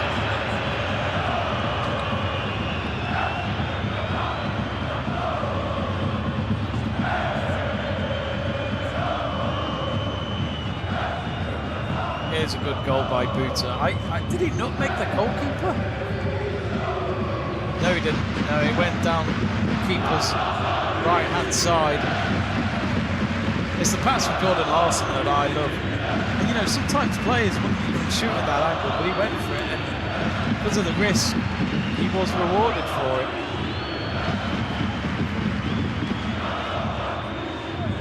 Somehow I could get through a whole game with just one can of Colesberg. I've got one more in the fridge, but I don't think I'll finish that one before the end. Actually, for you Danes in America, do they serve Colesberg over in America? And if so, I bet it tastes awful. There's a goal! It's another triangle goal! It's an equaliser! Oh, it's a brilliant goal! And it's Jensen who scores the equaliser. That's just come out of nowhere. Something out of nothing. And we've got a game here. 1-1.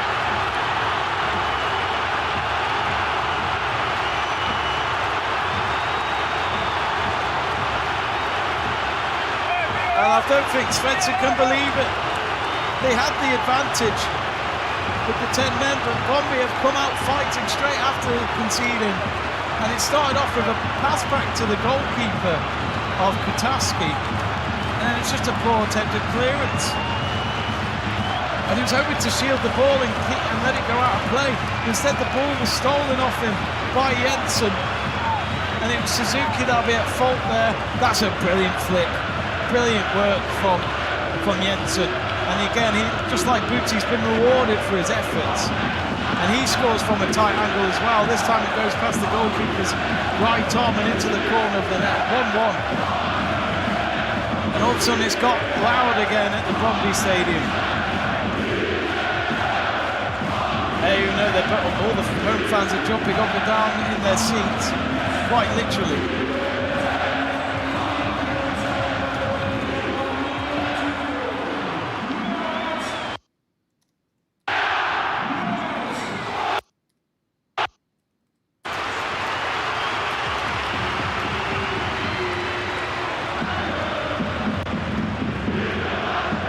Kayla says, what the fudge? Okay, a game we have. Oh, there's another chance for Brondby. Oh, just goes over the crossbar, and it's Fukuda this time with the effort. A man who's just come off from the bench, and I'll tell you what, that goal has just completely brought them confidence again. There's a long pass to Fukuda, he might have been offside, and then he was up against the goalkeeper right in front of him. He tried to just stretch his right leg out after he chested the ball down. It might have been a handball in that process. And he just over the crossbar. Goal kick for Copenhagen.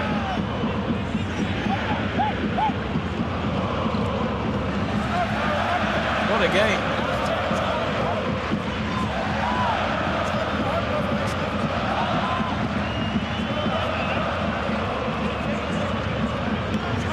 Could we have a winner in the next 8 minutes or so?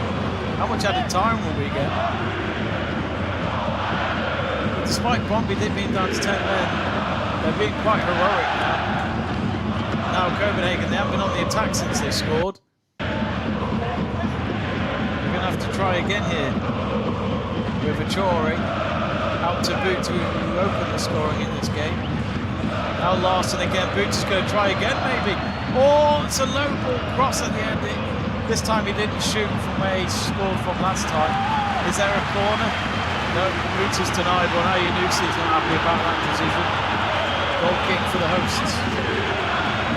Stu Davis has reached out to us. Hello Stu, how are you, mate? Just come in with 7 minutes to go.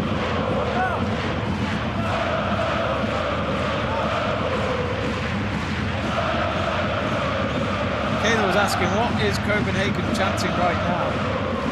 I can't quite tell, to be honest. It was a save afterwards. They just replayed that shot from Fukuda, and it was a save. A flick save. Clearly enough to put it over the crossbar.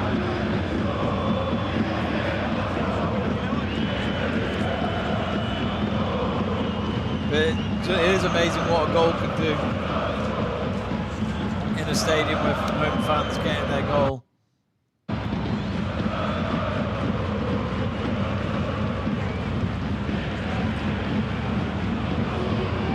I mean, I could overhear Steve Cooper saying that it's a disgrace over that red card decision, but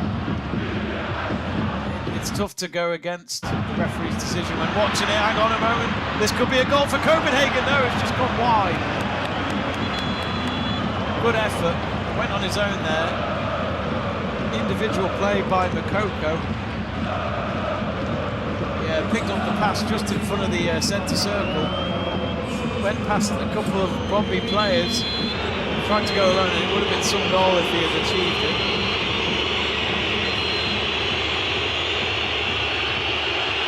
Bambi says Copenhagen are the enemy.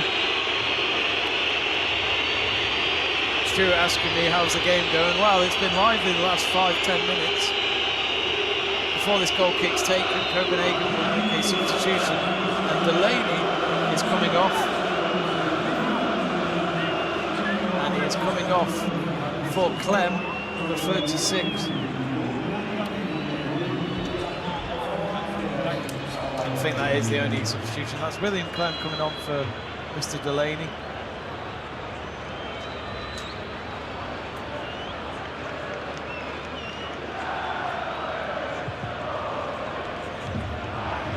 Yeah, there we go then.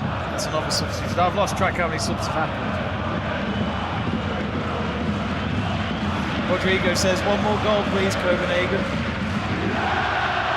What have some of you got your bets on? I'd love to know. Oh dear! Oh! Lost the ball in the box of Copenhagen, but somehow, I don't know what happened. My stream just literally paused. And then the next picture, he was on the ground in the penalty box. Somehow, I don't know how Brondby haven't scored a second goal then.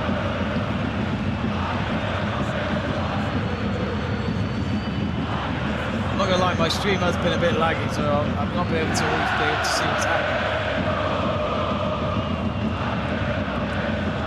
It's on the far side now. For Copenhagen, that is on the right wing. It's Jordan Larson again who assisted the opening goal to Buta. Now Buta, Coco's nearby, but they're ignoring him at the moment. They try to chip across it, only for it to be blocked. Just inside the right-hand side of the box, a long-range effort. Goalkeeper had to make the save and push it out for a corner kick.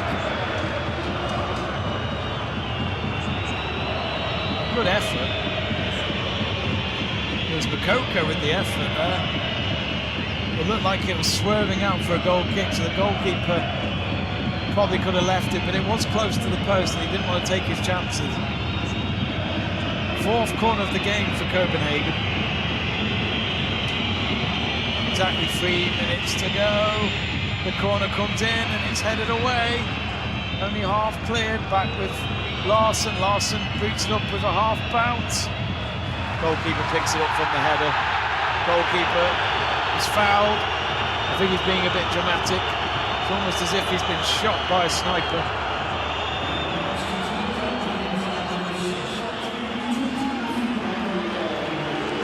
Some people have got saying that they've got one goal, they need one more goal, I assume on a bet. Zayu Nuse who got penalised by the referee. It's definitely a very vocal player, likes to get involved with the referee, that's for sure. I can't believe looking back at that.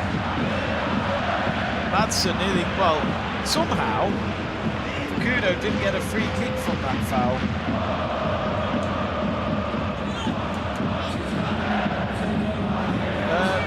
Be sure to follow us on our socials as well, folks. If you want to follow us on Instagram, X and TikTok, that's on the top left corner. That's how to follow us by searching Let's Talk Sport 12 with the number 12 at the end. On Facebook, it's facebook.com/Let's Talk Sport, capital letters for Let's, as in for Al, T for Talk, and S for Sport. And if you haven't yet, click that subscribe button. We really appreciate the support, and we'll be aiming to do more watch-alongs in the Danish Superliga for next season, hopefully. I think we're going to go into extra time at this rate, ladies and gentlemen. Feels like it's getting louder in the stadium.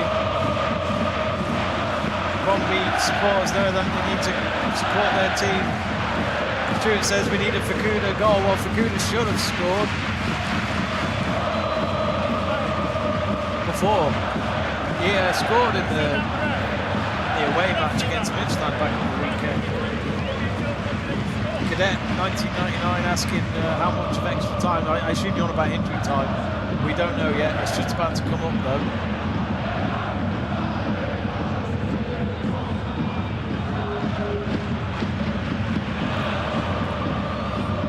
Should come up in a moment.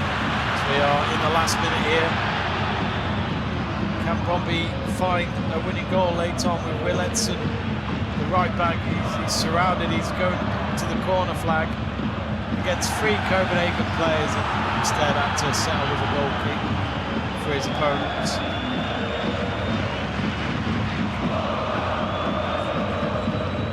He wasn't going to get out of that alive. Goal kick is taken short. 9 minutes of added time. 9 minutes. Plenty of time for not even maybe 1 or maybe 2. You never know. Could there be another goal then in this late end drama at the Brondby Stadium? Copenhagen took the lead from Buildup after Brondby went down to 10 men from a Jordan Larson assist. And then it was Brondby, which really Copenhagen should have dealt with. Instead, Suzuki will be at fault for that. The ball was supposed to go out of play, but an incredible effort from Jensen in belief that he could keep it in play, beat his man, and then score from that angle as well into that bottom corner of the net. Put Brondby back in it with 8 minutes remaining. So that's how it's happened here. If you guys will just come in. Oh, and there's a shot effort there. That was poor. That was Copenhagen with the shot off target there. Goalkeeper. That was Jordan Larson. Not his finest moment. 9 minutes have been added. 9 minutes. We've had a minute and a half so far.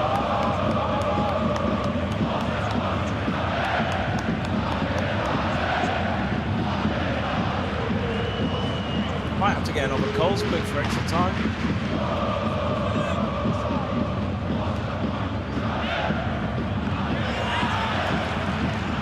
Ooh, just keeps it in play. Now it's from Copenhagen on the halfway line. Long ball across, defender has to get there, and he does so with the header. He had to jump in the air for that one. I think it was Jordan Larson hovering behind him. If that had reached Larson, they could have been in real trouble there with no defenders left.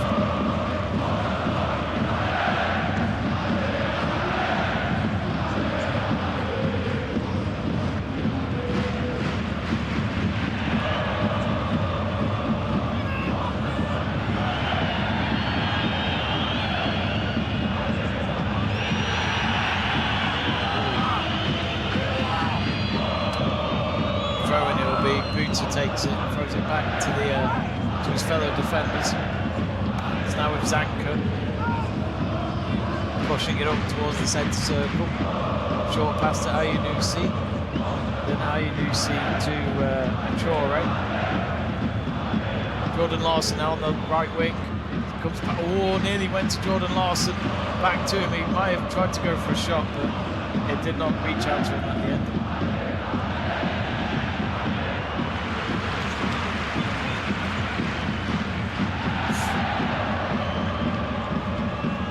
Throwing for Copenhagen just inside their own half. Last touch coming off for Kuda.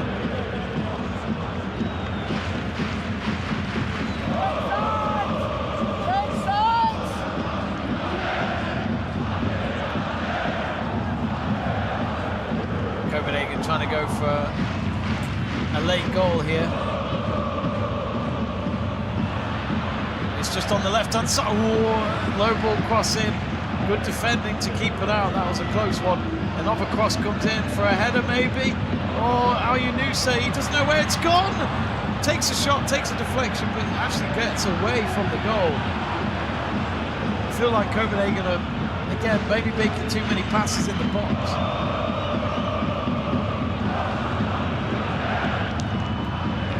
Vickers, it's 1-1. The score line is just below me. 1-1 in added time. 4 minutes has gone so far. 5 minutes left to play in added time. We've got a corner kick coming up for Copenhagen on the far side. Bo Svensson looks very stressed. It looks like he can't deal with it.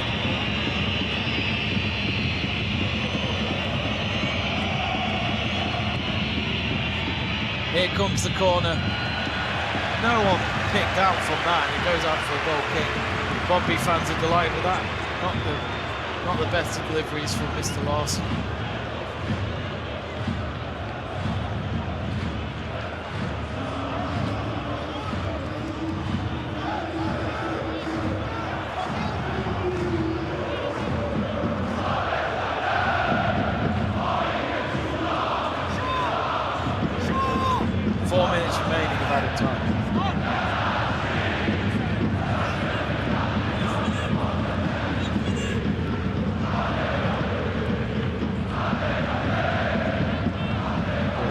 To the goalkeeper, be careful, Mr. Pink Panther. Kotoski wearing all pink today, as he did last week. He looks like a Pink Panther biscuit. That's not a crisp. I like it. It's on the far side. Laputa. Now Jordan Larson. And now Jordan Larson. Oh, through. Oh, I was trying to find out Ajore, and that was a shot way off target on the edge of the box from Bakuko. That'll be a goal kick. It does seem as though Brondby are just going to try and hang on for the rest of this added time and maybe push this to extra time. Risky move, of course. Cadet says your father will win. Who's father?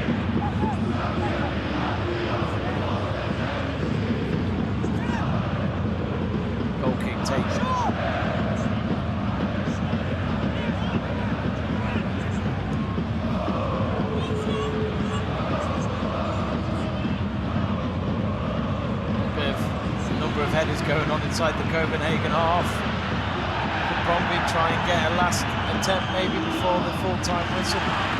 Instead it's been cleared away. There might be a foul, referee says it is, and it was on Mailing.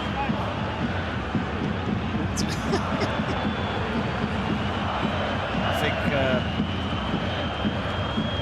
it was 20 years. Jensen, the man who scored the equaliser for Brondby, to keep this game going at the moment, pushing Mailing away. Mailing asking the linesman nearby to say, can you do something about that?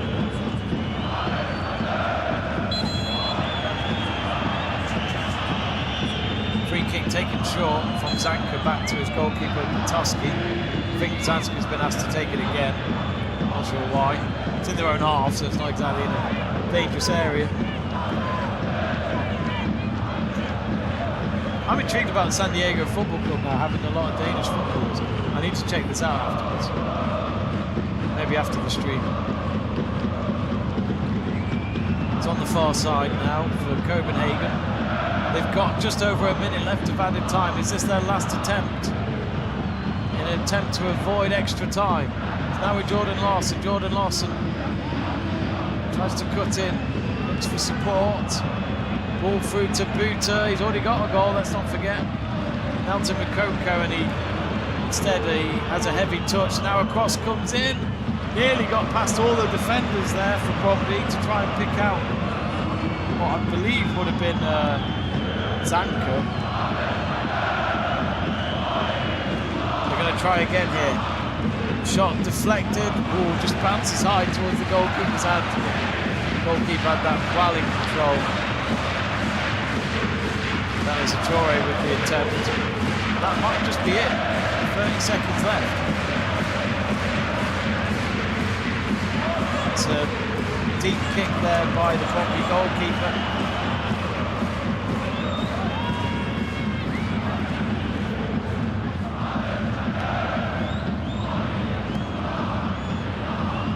Here's Jordan Larson now, does really well, stretches his left leg out to make that pass complete. This should be the last chance of the and then there's this long range shot and it just goes over the crossbar.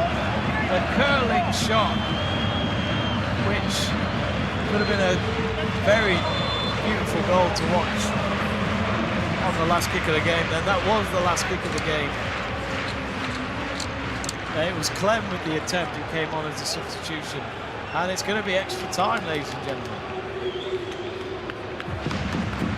Full time, but extra time to come.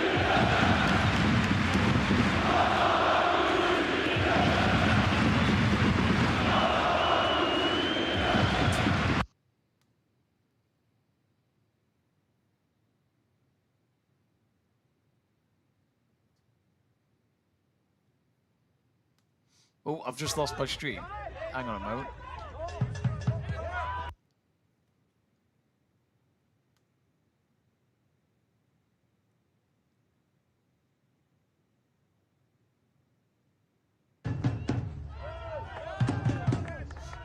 Oh, hang on a moment, folks. Oh, I've lost the stream for the game, so let me just get it back, if it's going to come back.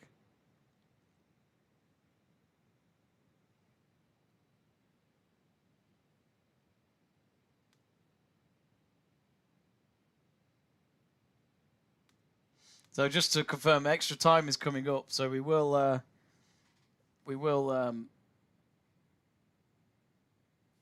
update you on what's going on in just a moment. Let me just find out what's going on here.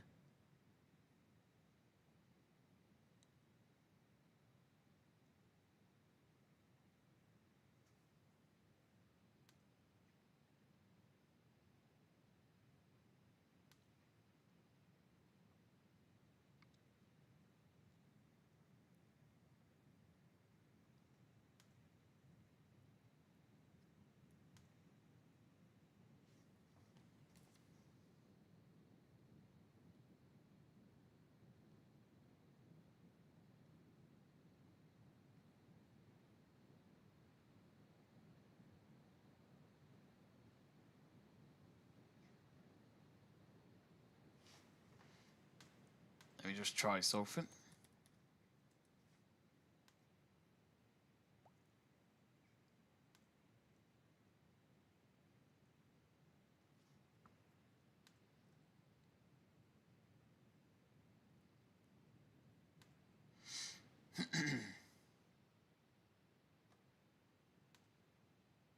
Sorry folks, I've lost the stream just as it reaches full time as well.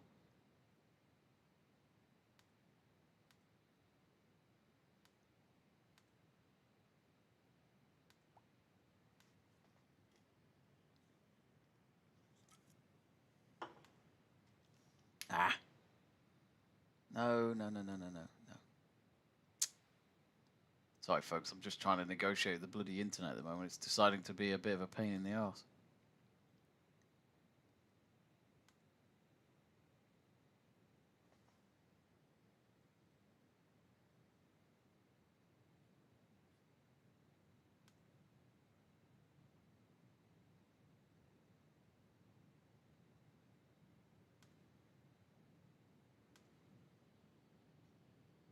Right.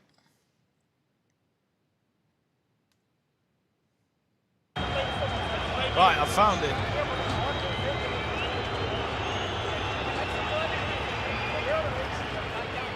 Right, we're about to get underway then for the first half of extra time.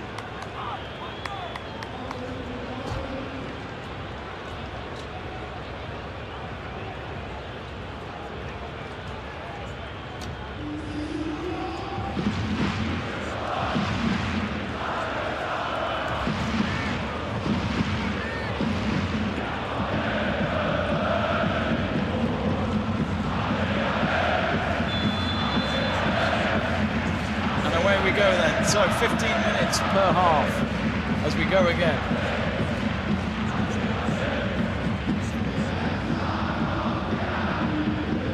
So 1-1. Brondby, of course, still playing with 10 men. That doesn't change in extra time, let's not forget.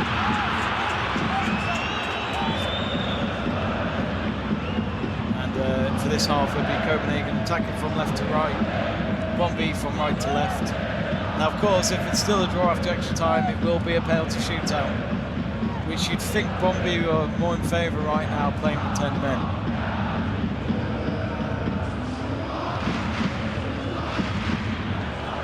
It's on the far side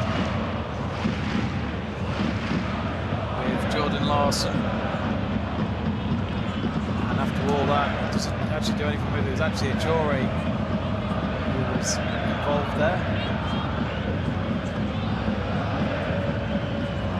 If you haven't yet, folks, click that subscribe button. We'd love to, and if you haven't yet liked the stream, we'd really appreciate it.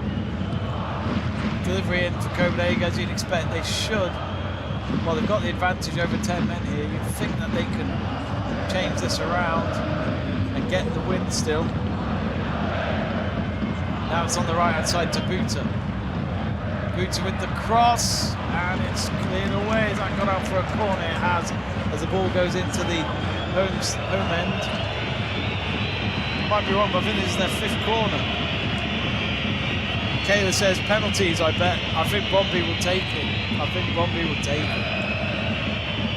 I need to check out San Diego lineup with that Danish heritage or something like that going on.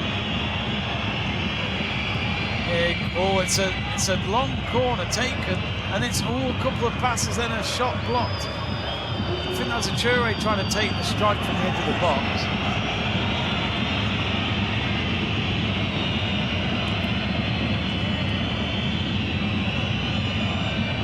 It's on the right hand side now with Jordan Larson. Jordan Larson with a pass out to the middle, then back with Jordan Larson again. Buta now collects in front of 2 Brondby players. Now with Jordan Larson, plenty of space to make the cross. Goes straight to the goalkeeper. Denies the ball from approaching that far post.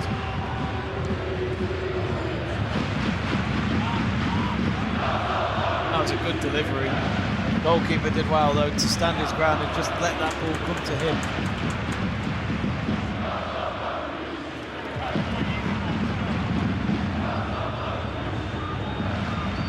Now Copenhagen again. They're going to do as much as they can with this possession. Brondby defending for their lives here. Ball goes out of play. Makoko couldn't collect that pass. I think Makoko's having words with the Brondby fans after running into the sponsor board there. Goal kick for our hosts.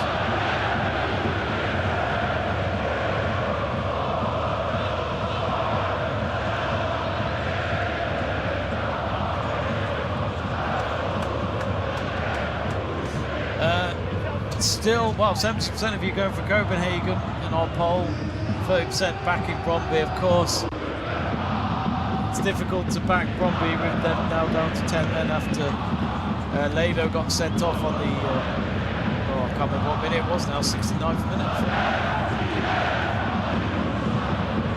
I'm running out of Colesberg, I might have to go in between the extra times here. Was that a foul? No, referee says play on. It's Fukudu. Oh, Fukudu got a little trip there, but referee didn't think that was enough to pause the game and give a free kick. Mokal Goko says Copenhagen wins with a question mark.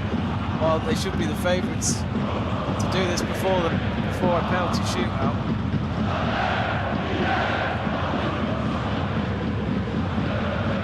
Four and a half minutes gone so far. Only 15 minutes, remember, folks. Now it's with Makoko inside the Brondby penalty area. He'll go for it. His shot is blocked, deflected, and comes back out again. Copenhagen is still with the ball here. Now it's with Mailing. Now with Buta. And referee, after all that, is it offside? I didn't see a foul in that, but Buta tried to play a pass across the face of goal, but it was deflected. It's going to be a substitution here for Brondby. Just a single one.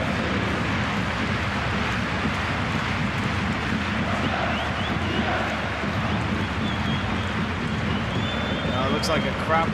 That's not a nice on the back of his leg as well. For Jensen, the hero, to keep them in this match.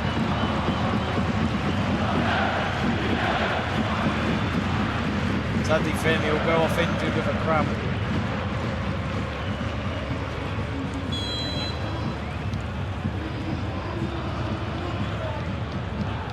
And he's been replaced by Van der Bergie. 30 years.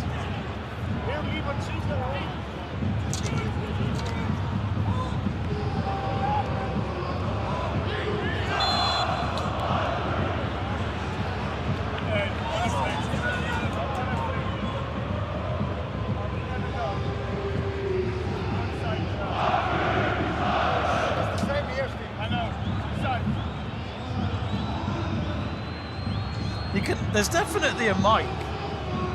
There's definitely a microphone that I can hear that's in the dugout area, and you can hear Steve Cooper now and again. He's so English or Welsh or what have you. Same thing. I should be careful with that. Right, Copenhagen again. They're going to just keep having a wave of attacks here, I feel. They are desperate to avoid penalty shootout. They know they've got the advantage. They know they should be the favourites to win this tie and to get that spot in the Conference League qualifiers for the summer. That normally starts in July time, so for Copenhagen, I'll have June off. Old Brondby, whoever gets it. Shot deflected and straight to the goalkeeper's hands. Easy pick up there for Pence.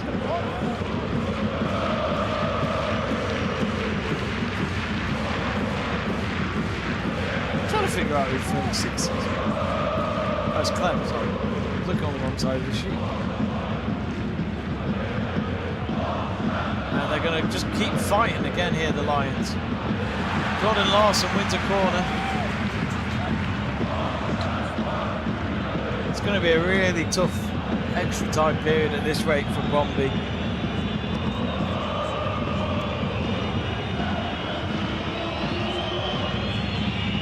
So corner it is yet again. I think it's their 7th corner.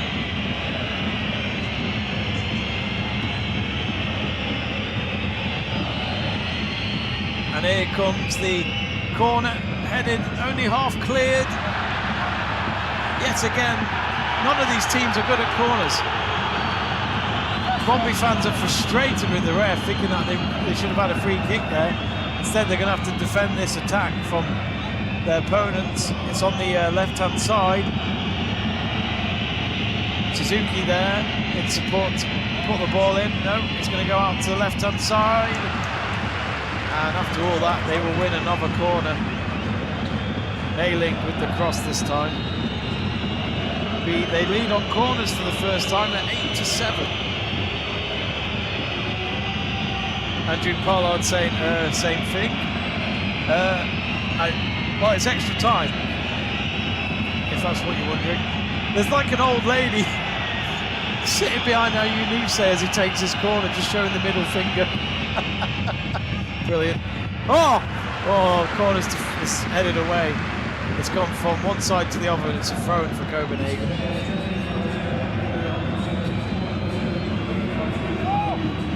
Stewart saying, been looking at the BBC and ITV pundits list, can't see you anywhere. What can I say? I need an agent. I need you, Stu. I actually quite like the ITV lineup. Bradley White Phillips is in it. Love it. Why not? MLS legend. Top scorer, if anything. Oh, that's a foul. Is that a yellow? There's going to be a yellow for Copenhagen. Which player was that? Is that Jordan Larson? Henrik Larsson's going to give that Jordan a smack bottom. He can't do that. Trips over Yakuda. He was never going for the ball. There's no doubt a tactical foul. Jordan Larson in the book.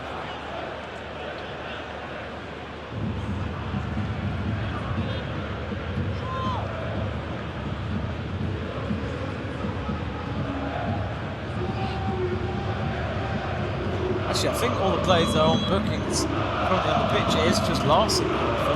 Some of them got taken off for both teams before the full-time whistle. Sorry, Pollard. I was hoping you didn't hear that. I mean, there's some English blood in you, though, in there. I can admit that there's Welsh blood in me. No shame of that. And Joe Quaslin, I hope he doesn't mind me quoting him, but he said the other day that the Welsh flag is brilliant. I was like, yes. completely agree. It's a great flag. 10 minutes in. 100th minute mark. I know Mike said it's 10, but the Superliga feed is going with 100. I do love that Bradley White Phillips is doing it. Ian Wright's of course part of it. Will they do punditry together? John Wright Phillips and Ian Wright have done punditry together on Match of the Day, and they were the first father and son to do it in the history of Match of the Day.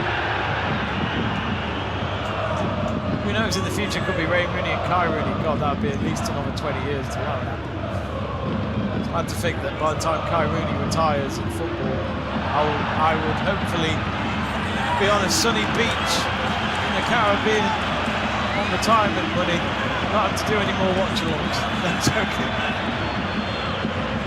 Stuart saying that England have lost the World Cup already. No Maguire in the squad. Of course, for Denmark, they're not in this World Cup, sadly.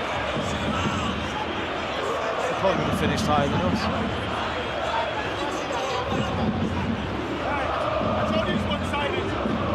I just heard Steve Cooper say, I tell you, it's one-sided. Steve Cooper's so biased a little bit.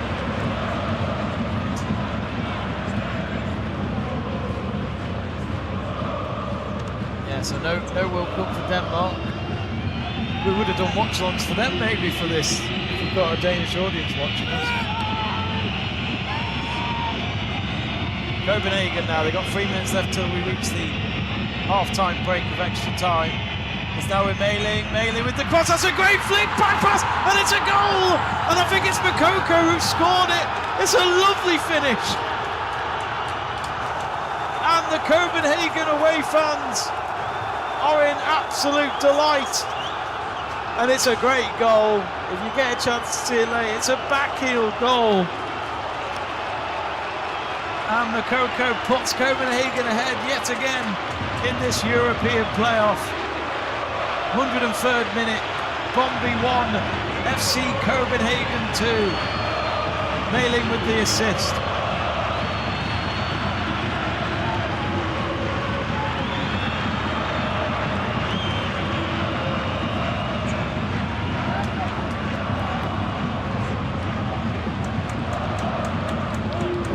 Texas just moved away. That's a great back heel. What a goal. Goalkeeper just could not save it in time.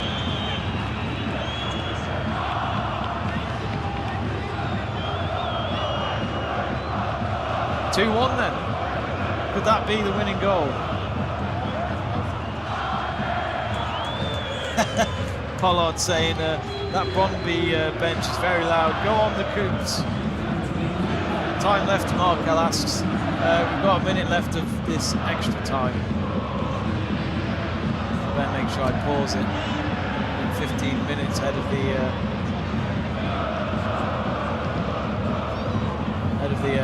I might have to get another Colesberg, ladies and gentlemen. I'm not even eating yet. I'm going to be drunk before I finish this stream, but it's been a great stream. I've really enjoyed this with you all again.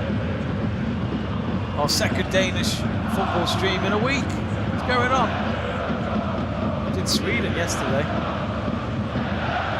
You know, that country next door to you, where possibly the greatest footballer that ever lived is from.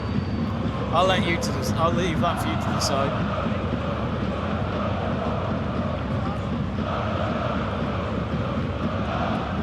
About 15 seconds left. Copenhagen in possession. They'll probably play it down the clock. I say that Jordan Larsson's, well, he lost the ball, then he won it back. Did very well. He was falling to the ground and stretched himself out to kick the ball away from his opponent. Did very well there with his chest towards the Copenhagen goal. 2 minutes of added time. I'll pause it at 15 minutes, but 2 minutes have been added.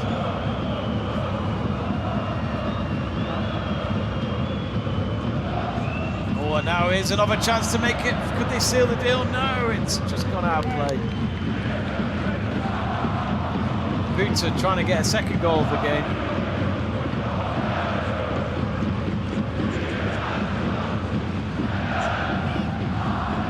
Yeah, Buta had a bit of a distraction there. But Copenhagen, the players certainly know that if they get a third goal, this will certainly put the game to bed. Brondby have hardly been in the Copenhagen half in extra time. I think sadly with them down to 10 men, that energy has all of a sudden disappeared. But it was a red. If any of you disagree, I'd like to hear it, but it was a red.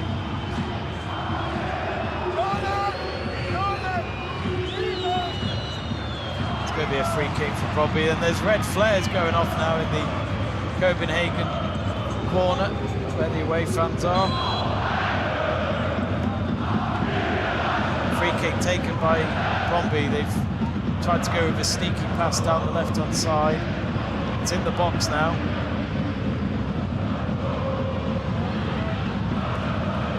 With Sleaze with the cross, headed back in and cleared away. That was a good chance there for Brondby.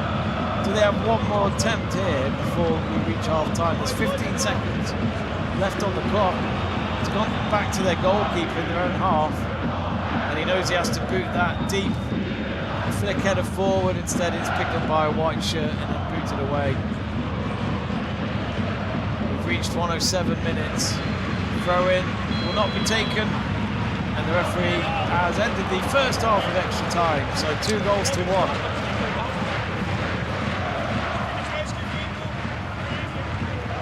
Stuart says, I disagree, game's gone. Are you saying that wasn't a red? I mean, his studs are up on his shin. It couldn't have been more obvious, for me anyway. We'll be back in just a moment. I'm going to go grab another Carlsberg. Bear with me.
I'm back. It has half time and extra time, in case people are wondering. They're just about to come on now after a quick team talk.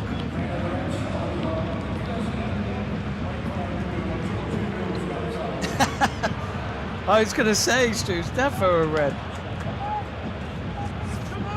It's nice to know, Stu, you've been watching the game instead of doing your work. Good man. So that should be. It's a Thursday night. Thursday's the new Friday somewhere. Here's another Carlsberg. Second one of the night. Oh, here we go then. So, second half of extra time has begun. Copenhagen are attacking from right to left. Brondby left to right.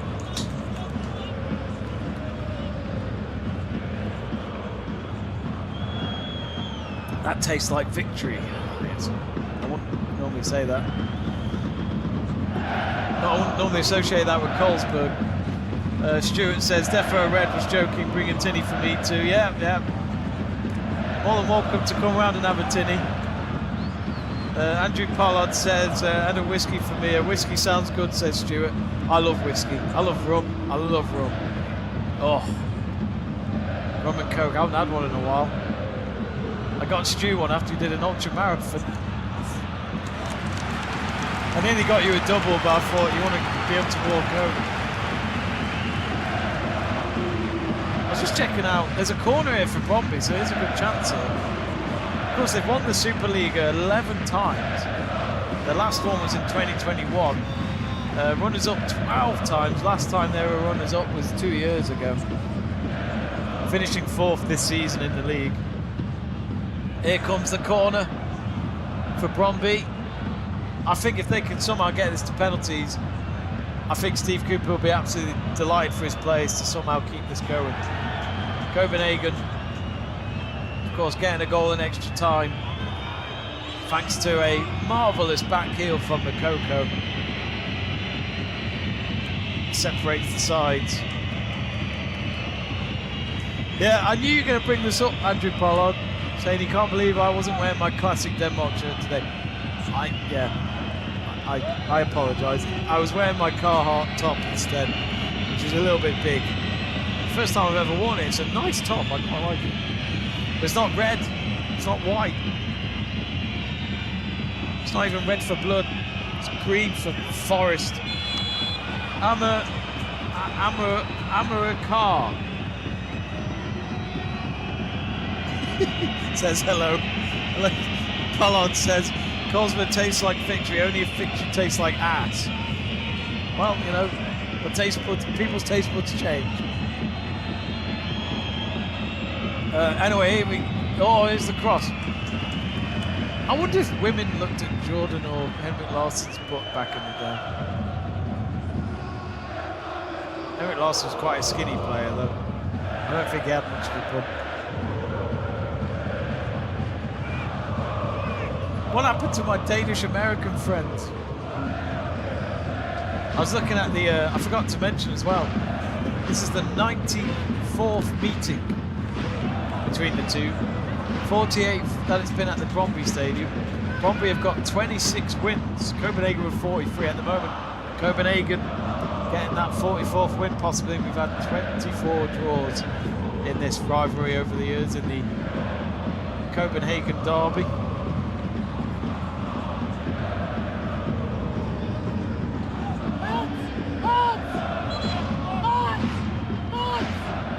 Of course, the one disappointment we've seen from Brondby is their top two goal scorers, 7 goals each from Valles and Ambeck. Didn't really see much from them today, as they've already gone off to the bench.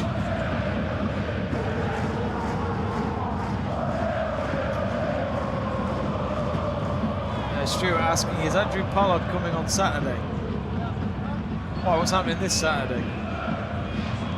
Are you on about next Saturday, as in the Champions League final? Pollard, come to Shrewsbury. Come and watch some European football. No, well, it's going to be atrocious if Arsenal win another trophy. Here comes a cut. This is a smart one for Copenhagen if they can pull this off. Great blocks there. That was going towards goal. Nearly 5 minutes into this extra time in second half. Oh, there's going to be a yellow for Sleaze, and surely there'll be a yellow as well. No, only Sleaze gets the yellow. They both went into like a forehead to forehead moment. I think a yellow for both of them made sense. I don't know how Ochoa is not been given a yellow. If anything, he's the one who pushes with his head of his opponent away there. So Sleaze with the yellow card.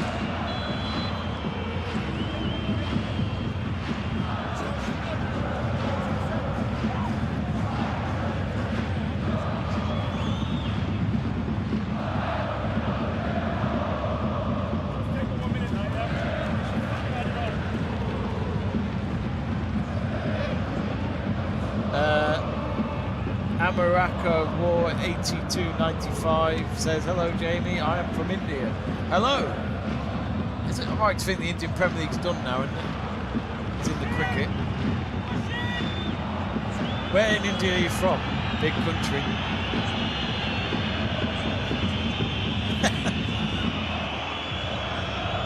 Luke Young. There's no Ashley Young.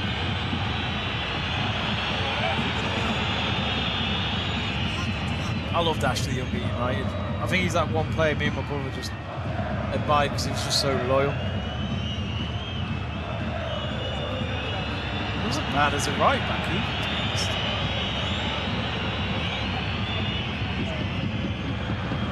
Well, fans are certainly biting their nails, hoping, well, the home fans hoping that their team can somehow find another equaliser Instead, they've got a free kick going against them, deep in the Copenhagen half towards the far side.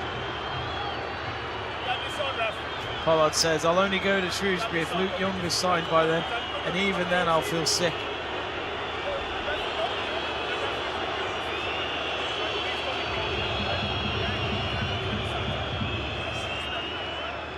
Was that a yellow there? I don't think it was. Of course, you do wonder, is this season good enough for Steve Cooper, and will Brondby be happy about it? You know, they finished high in Copenhagen, but they're going to miss out on Europe here.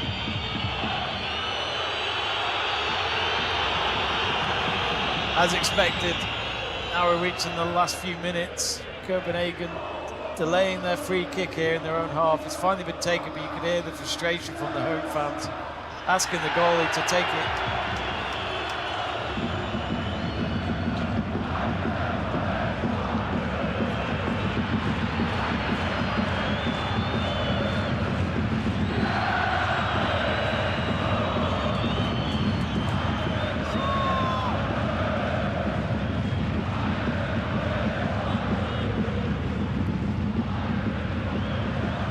Sneaky free kick.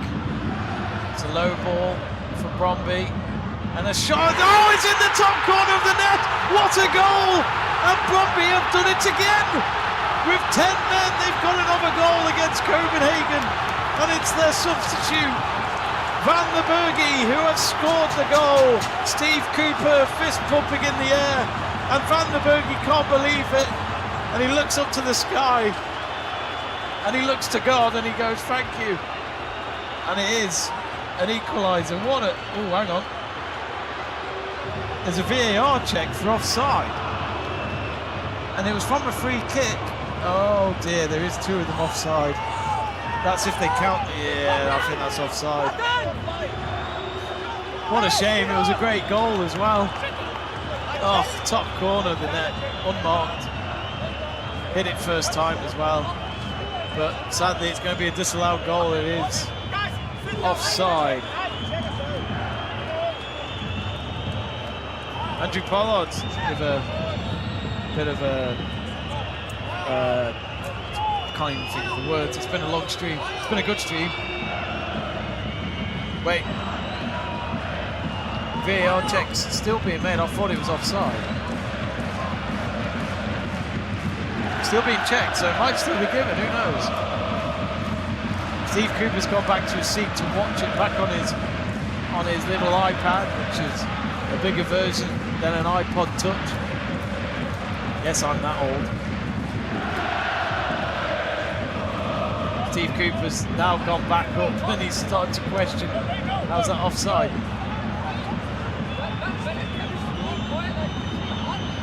Taken a while. It was tight, but it looked offside.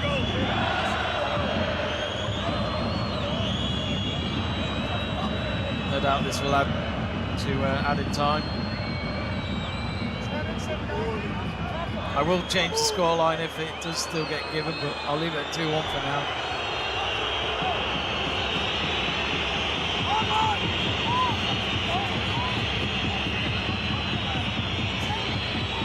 Referee's still chatting to his earpiece, he's not checking the monitor.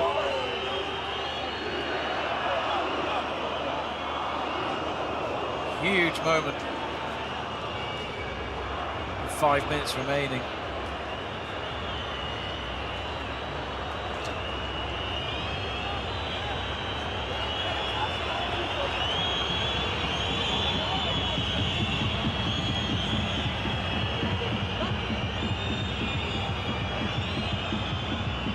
Still waiting.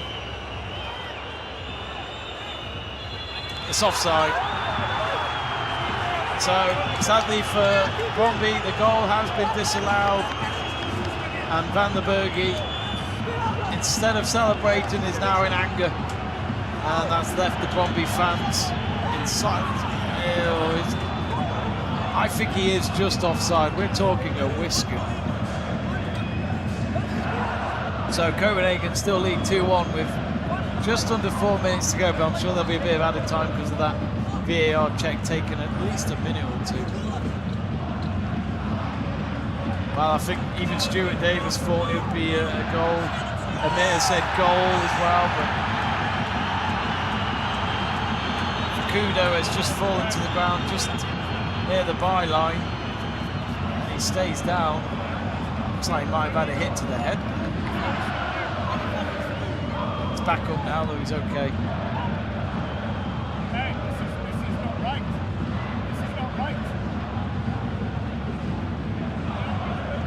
Again, I can hear Steve Cooper who said, this is not right, this is not right. He won't be happy, he wasn't happy with that red card either. So he's had that red card, there's going to be a lot of complaints from him towards the referee at full time.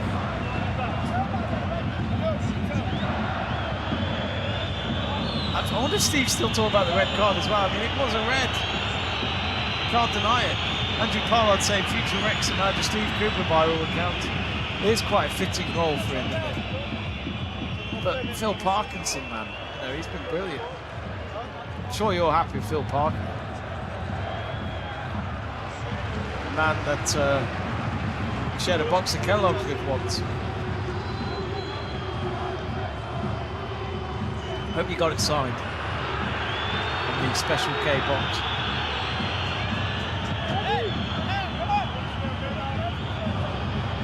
Of course, Andrew Pollard. Oh, hang on. There's going to be a substitution for Copenhagen. Of course, the tactic maybe to kill the time in this derby. It's been a brilliant atmosphere. First time I've ever watched this Copenhagen derby. So Buta, the goal scorer for the first goal's coming off. And it will be Gabriel Pereira coming on.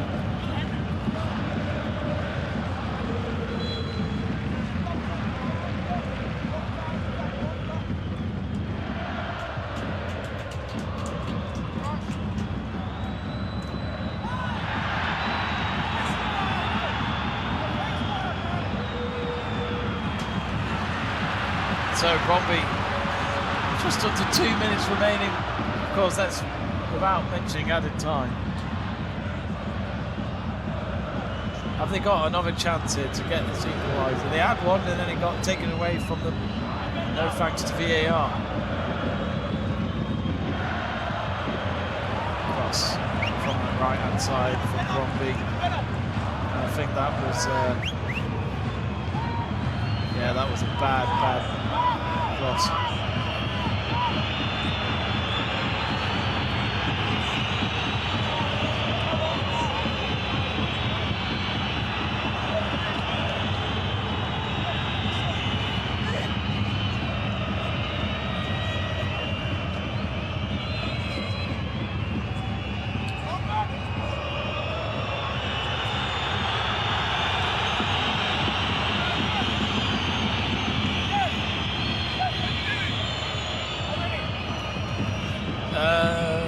So we're into the last few seconds. Of course, goal kick to be taken in for Copenhagen, but I reckon there'll be some added time. We had a VAR check as well, remember. Goalkeeper, oh, the added time's just been announced. 5 minutes! 5 minutes of added time. So that'll be around, what, 35th minute? Still a chance here for Brondby to get a late equaliser and push this to penalties. So at this moment in time, it'll be FC Copenhagen that will be heading to a Conference League qualifier. I think this takes them to the second round. Here's a long ball forward, and Copenhagen have dealt with that really well. I believe that's now with Jordan Larson on the far side. He's just trying to push it up. He does well. He gets past one man. He's got one chasing him down.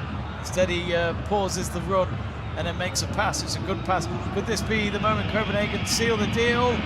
It's out on the left-hand side with Achure, and then a free shot and goal. Can they score from the rebound? Makoko, no, it's blocked. And it's actually offside anyway. Wouldn't have counted if they'd found it now. But again, Copenhagen very hesitant in the box. There's a few times where they seem to make a move here and there and not take the shot instead.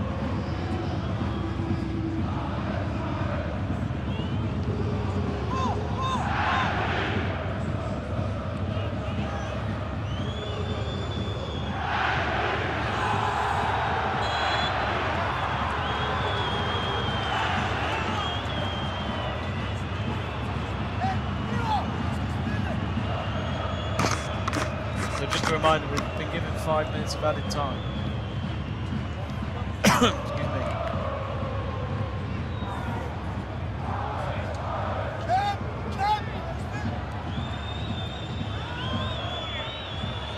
Well, I've had quite the stream. We've been on for nearly 3 hours. I've always wanted to do a 24-hour marathon for charity, where it's separate, watch-alongs for all sorts of things, matches, or I wouldn't do it on my own, I'd do it with friends. 24-hour marathon for charity. It's an idea of mine. I should do it at some point. Here comes Makoko. Makoko's going on his own! Goal! Finished. It's over. And Makoko gets his second goal in extra time. And it is FC Copenhagen now heading to Europe in the Conference League qualifiers. And he couldn't really miss. He just funked it in with his right boot into the bottom left corner of the net. He takes his shirt off in celebration and holds it up in front of his away supporters who have travelled 25 kilometres. That's all just to get to this game. But this is, of course, will help them forget about that Danish Cup final defeat exactly a week ago today. 3-1 Copenhagen. That's a great solo effort, actually. Of course, players are tired late on. Makoko decided to go on his own. Larson jumped out the way for him to unleash his shot with that right boot of his. Oh, it's a good goal. And a good slow-mo shot of Bo Svensson celebrating with his coaches. Well, we've got a minute and a half left of this added time.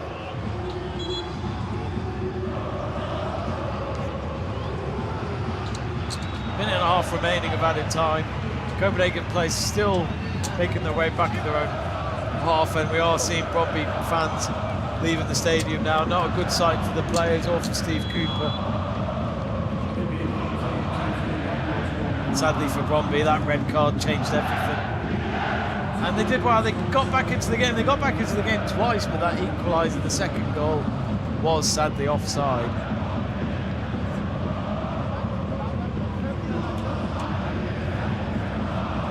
What next for Steve Cooper then? The end of the season for him. Well, and for Copenhagen really, but here they go, long throw in taken. I think Pereira's been given a yellow card. He only just came on a few minutes ago.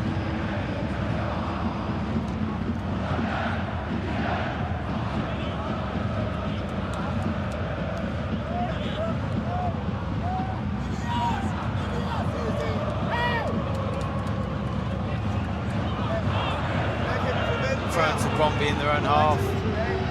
About 10 seconds to go. Unless those goal celebrations push us another minute maybe.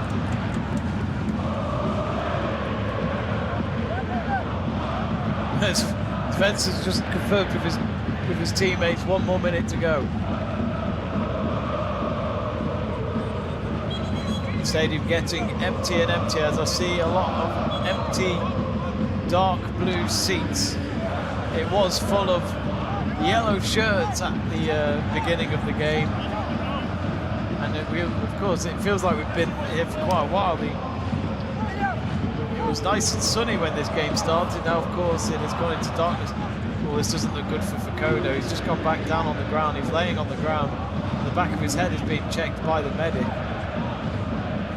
Hopefully he's okay.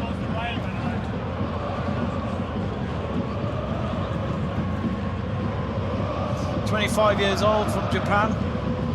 6 goals this season for Brondby.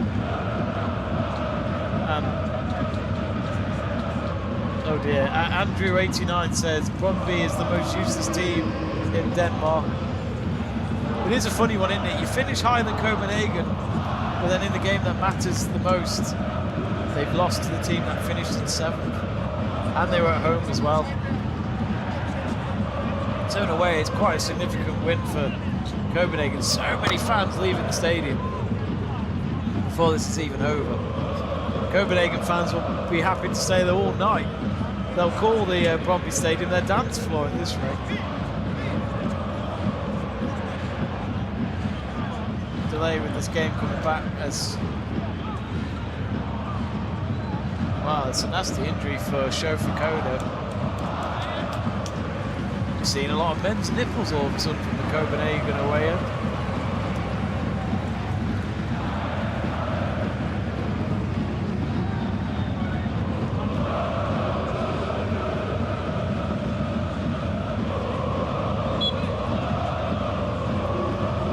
Copenhagen, they've got a free kick because of the injury, and I think are they just going to kick it back to Brondby's possession, or they're just going to play? No, they're going to play on. That's over and away, and full time at the Brondby Stadium, and it is FC Copenhagen that win the European playoff, and it is Brondby who will go out of this. And even though the team were higher up in the league than Copenhagen and were hosting the game, it is Copenhagen that come out on top by winning the game after extra time by 3-1. Let's just stop that clock. Full time it is. So full time. Wow, this is a big one for Mandrew, saying that they had 9 matches without a goal in the league. I take it you're on about Brondby, which is pretty bad. And that means we can end our poll, our live poll, as we asked you at the start of the stream, who you think was going to win. And 70% of you were correct, going for FC Copenhagen. 30% of you were wrong. You went with the runners-up of Brondby IF. Andrew89 says, thank you so much for the stream, Jamie. Oh, thank you for watching. And if you haven't yet, folks, before you leave the stream, click that subscribe button. Give us a like if you really enjoyed the stream. We do it for you guys. Otherwise, I wouldn't be doing this at all. So without an audience, it wouldn't be at all fun, that's for sure. And hopefully we'll do a lot more Danish football come the new season as well. So anyway, if you've just joined us, where have you been? Full time, I'll give you a quick match summary. It is FC Copenhagen that have entered the Conference League playoffs, well, qualifiers, when that all begins later on in the summer, after they win by 3-1. It started off with a goal from Buta scoring to put them ahead. Sorry, hang on. Let me just pause Salford. Kelly Fisher has just said, thanks, Jamie, from Montana, watching Denmark today. Thanks, Kelly, and have a good one. So they had a lot of Americans watching today, which must be a big link-up between Denmark and America I wasn't aware of, but of course. Well, I know I was going to say something, but I'm going to leave that out. But no, have a good one, folks. Of course, in America, you've still got the rest of the day. It's 8:15 here for me, so our day is about to end. But no, have a good rest of the day. But no, it was Boot who scored the opening goal late on in the second half, around was it the 77th minute? I can't remember now. But it was Buta who picked up a pass from Jordan Larson, a nice sneaky pass into the right-hand side of the penalty area. He then had a shot with his right foot and into the bottom left corner of the net, past the goalkeeper's right-hand shoulder. And from the angle, you know, not many players would actually go for a shot from there, but Buta went for it. And my word, he was rewarded for that effort. And then Brondby, with about 8 minutes left on the clock, despite going down to 10 men after a red card for Lado, after it was checked by VAR, and that was after the VAR review, he was given a red after a studded tackle on Delaney's shin, which sadly it was a red. Steve Cooper still keeps thinking it was biased decision-making when we could overhear him from the microphone, but no, in my eyes, it was definitely a red. Any studs tackled towards someone's shin, in my eyes, is an automatic red. Like Kai Havertz should have been sent off the other night in his game for Arsenal against Burnley in their 1-0 win to pretty much seal the league title, you could say. But then after that, it was Brondby who did get an equaliser, as I said, to make it 1-1. And it was a goal that should have been avoided for FC Copenhagen. Suzuki was shielding the ball, letting it try and roll out for a goal kick. But Jensen literally wrapped his leg around Suzuki to keep the ball in play and then trick him, get past him. And then a similar goal to Buta, just going for a tight angle for a bottom corner goal. And then that pushed us into extra time despite Brondby being down to 10 men. But sadly for extra time, Brondby looked like they were tired and they were struggling without an extra man. And it was Copenhagen who got a second goal, which was a fantastic goal by Makuko. who picked up a cross in from Mailing from the left. It was a low ball cross, and he scored with his left foot with a back heel past Pence, the goalkeeper of Brondby, who just couldn't keep it out. He didn't even reach to the ball at the end. So it was a great finish by Makoko. And of course, he came on from the bench, and he proved to be the magic substitution. And as he scored another goal late on in extra time, just before added time had run out, and he scored by making a solo effort, running against the defenders, going across from left to right into the penalty area, and with his right foot just lethalled it into the bottom left corner of the net to seal the deal. So that is your summary, and I think we're going to probably end it there, ladies and gentlemen. It's been a great watch along again with Danish football. It seems to be a great coverage for us here on Let's Talk Sport, and this, of course, with you guys coming up in big numbers for today, it obviously makes us want to do more of these come the new season. So thank you all very much. If you are leaving the stream, thank you very much for watching. We've really enjoyed your company on the live chat page. Even if you didn't contribute to the live chat page, it's been great having you here on this watch along today. Our next stream will be on Saturday at around 5 p.m. UK time, so European local time, with the final being on at 6 p.m. in Oslo in Norway. My good man Joe Stanley will be hosting the watch along for the Women's Champions League final between FC Barcelona and Lyon, after Lyon and Barcelona missed out on Champions League glory last year. Arsenal won that, but this time it will go to another team, and Barcelona will be hoping to get over that runner-up defeat to Arsenal in the final of Lisbon last year. Join Joe Stanley for that. That'll be our next stream. I'll probably try and do another watch along next week. Football's going to go a little quiet, I think, now before the World Cup. So I'll keep an eye on the Swedish League. We might do a Swedish League game before the season takes a break for the World Cup. But anyway, if you subscribe, you'll find out for sure by subscribing and getting notifications from the channel. So anyway, I think we're going to wrap it up here. So congratulations to FC Copenhagen. They may have lost the Danish Cup final on their own turf a week ago today, but they have ended it on a high by beating their derby rivals of Brondby by 3-1. And it just shows finishing 7th isn't the worst thing in the world for a team like FC Copenhagen. Even if you finish lower than your opponents, it's all about who turns up on the day, even away from home. Good night.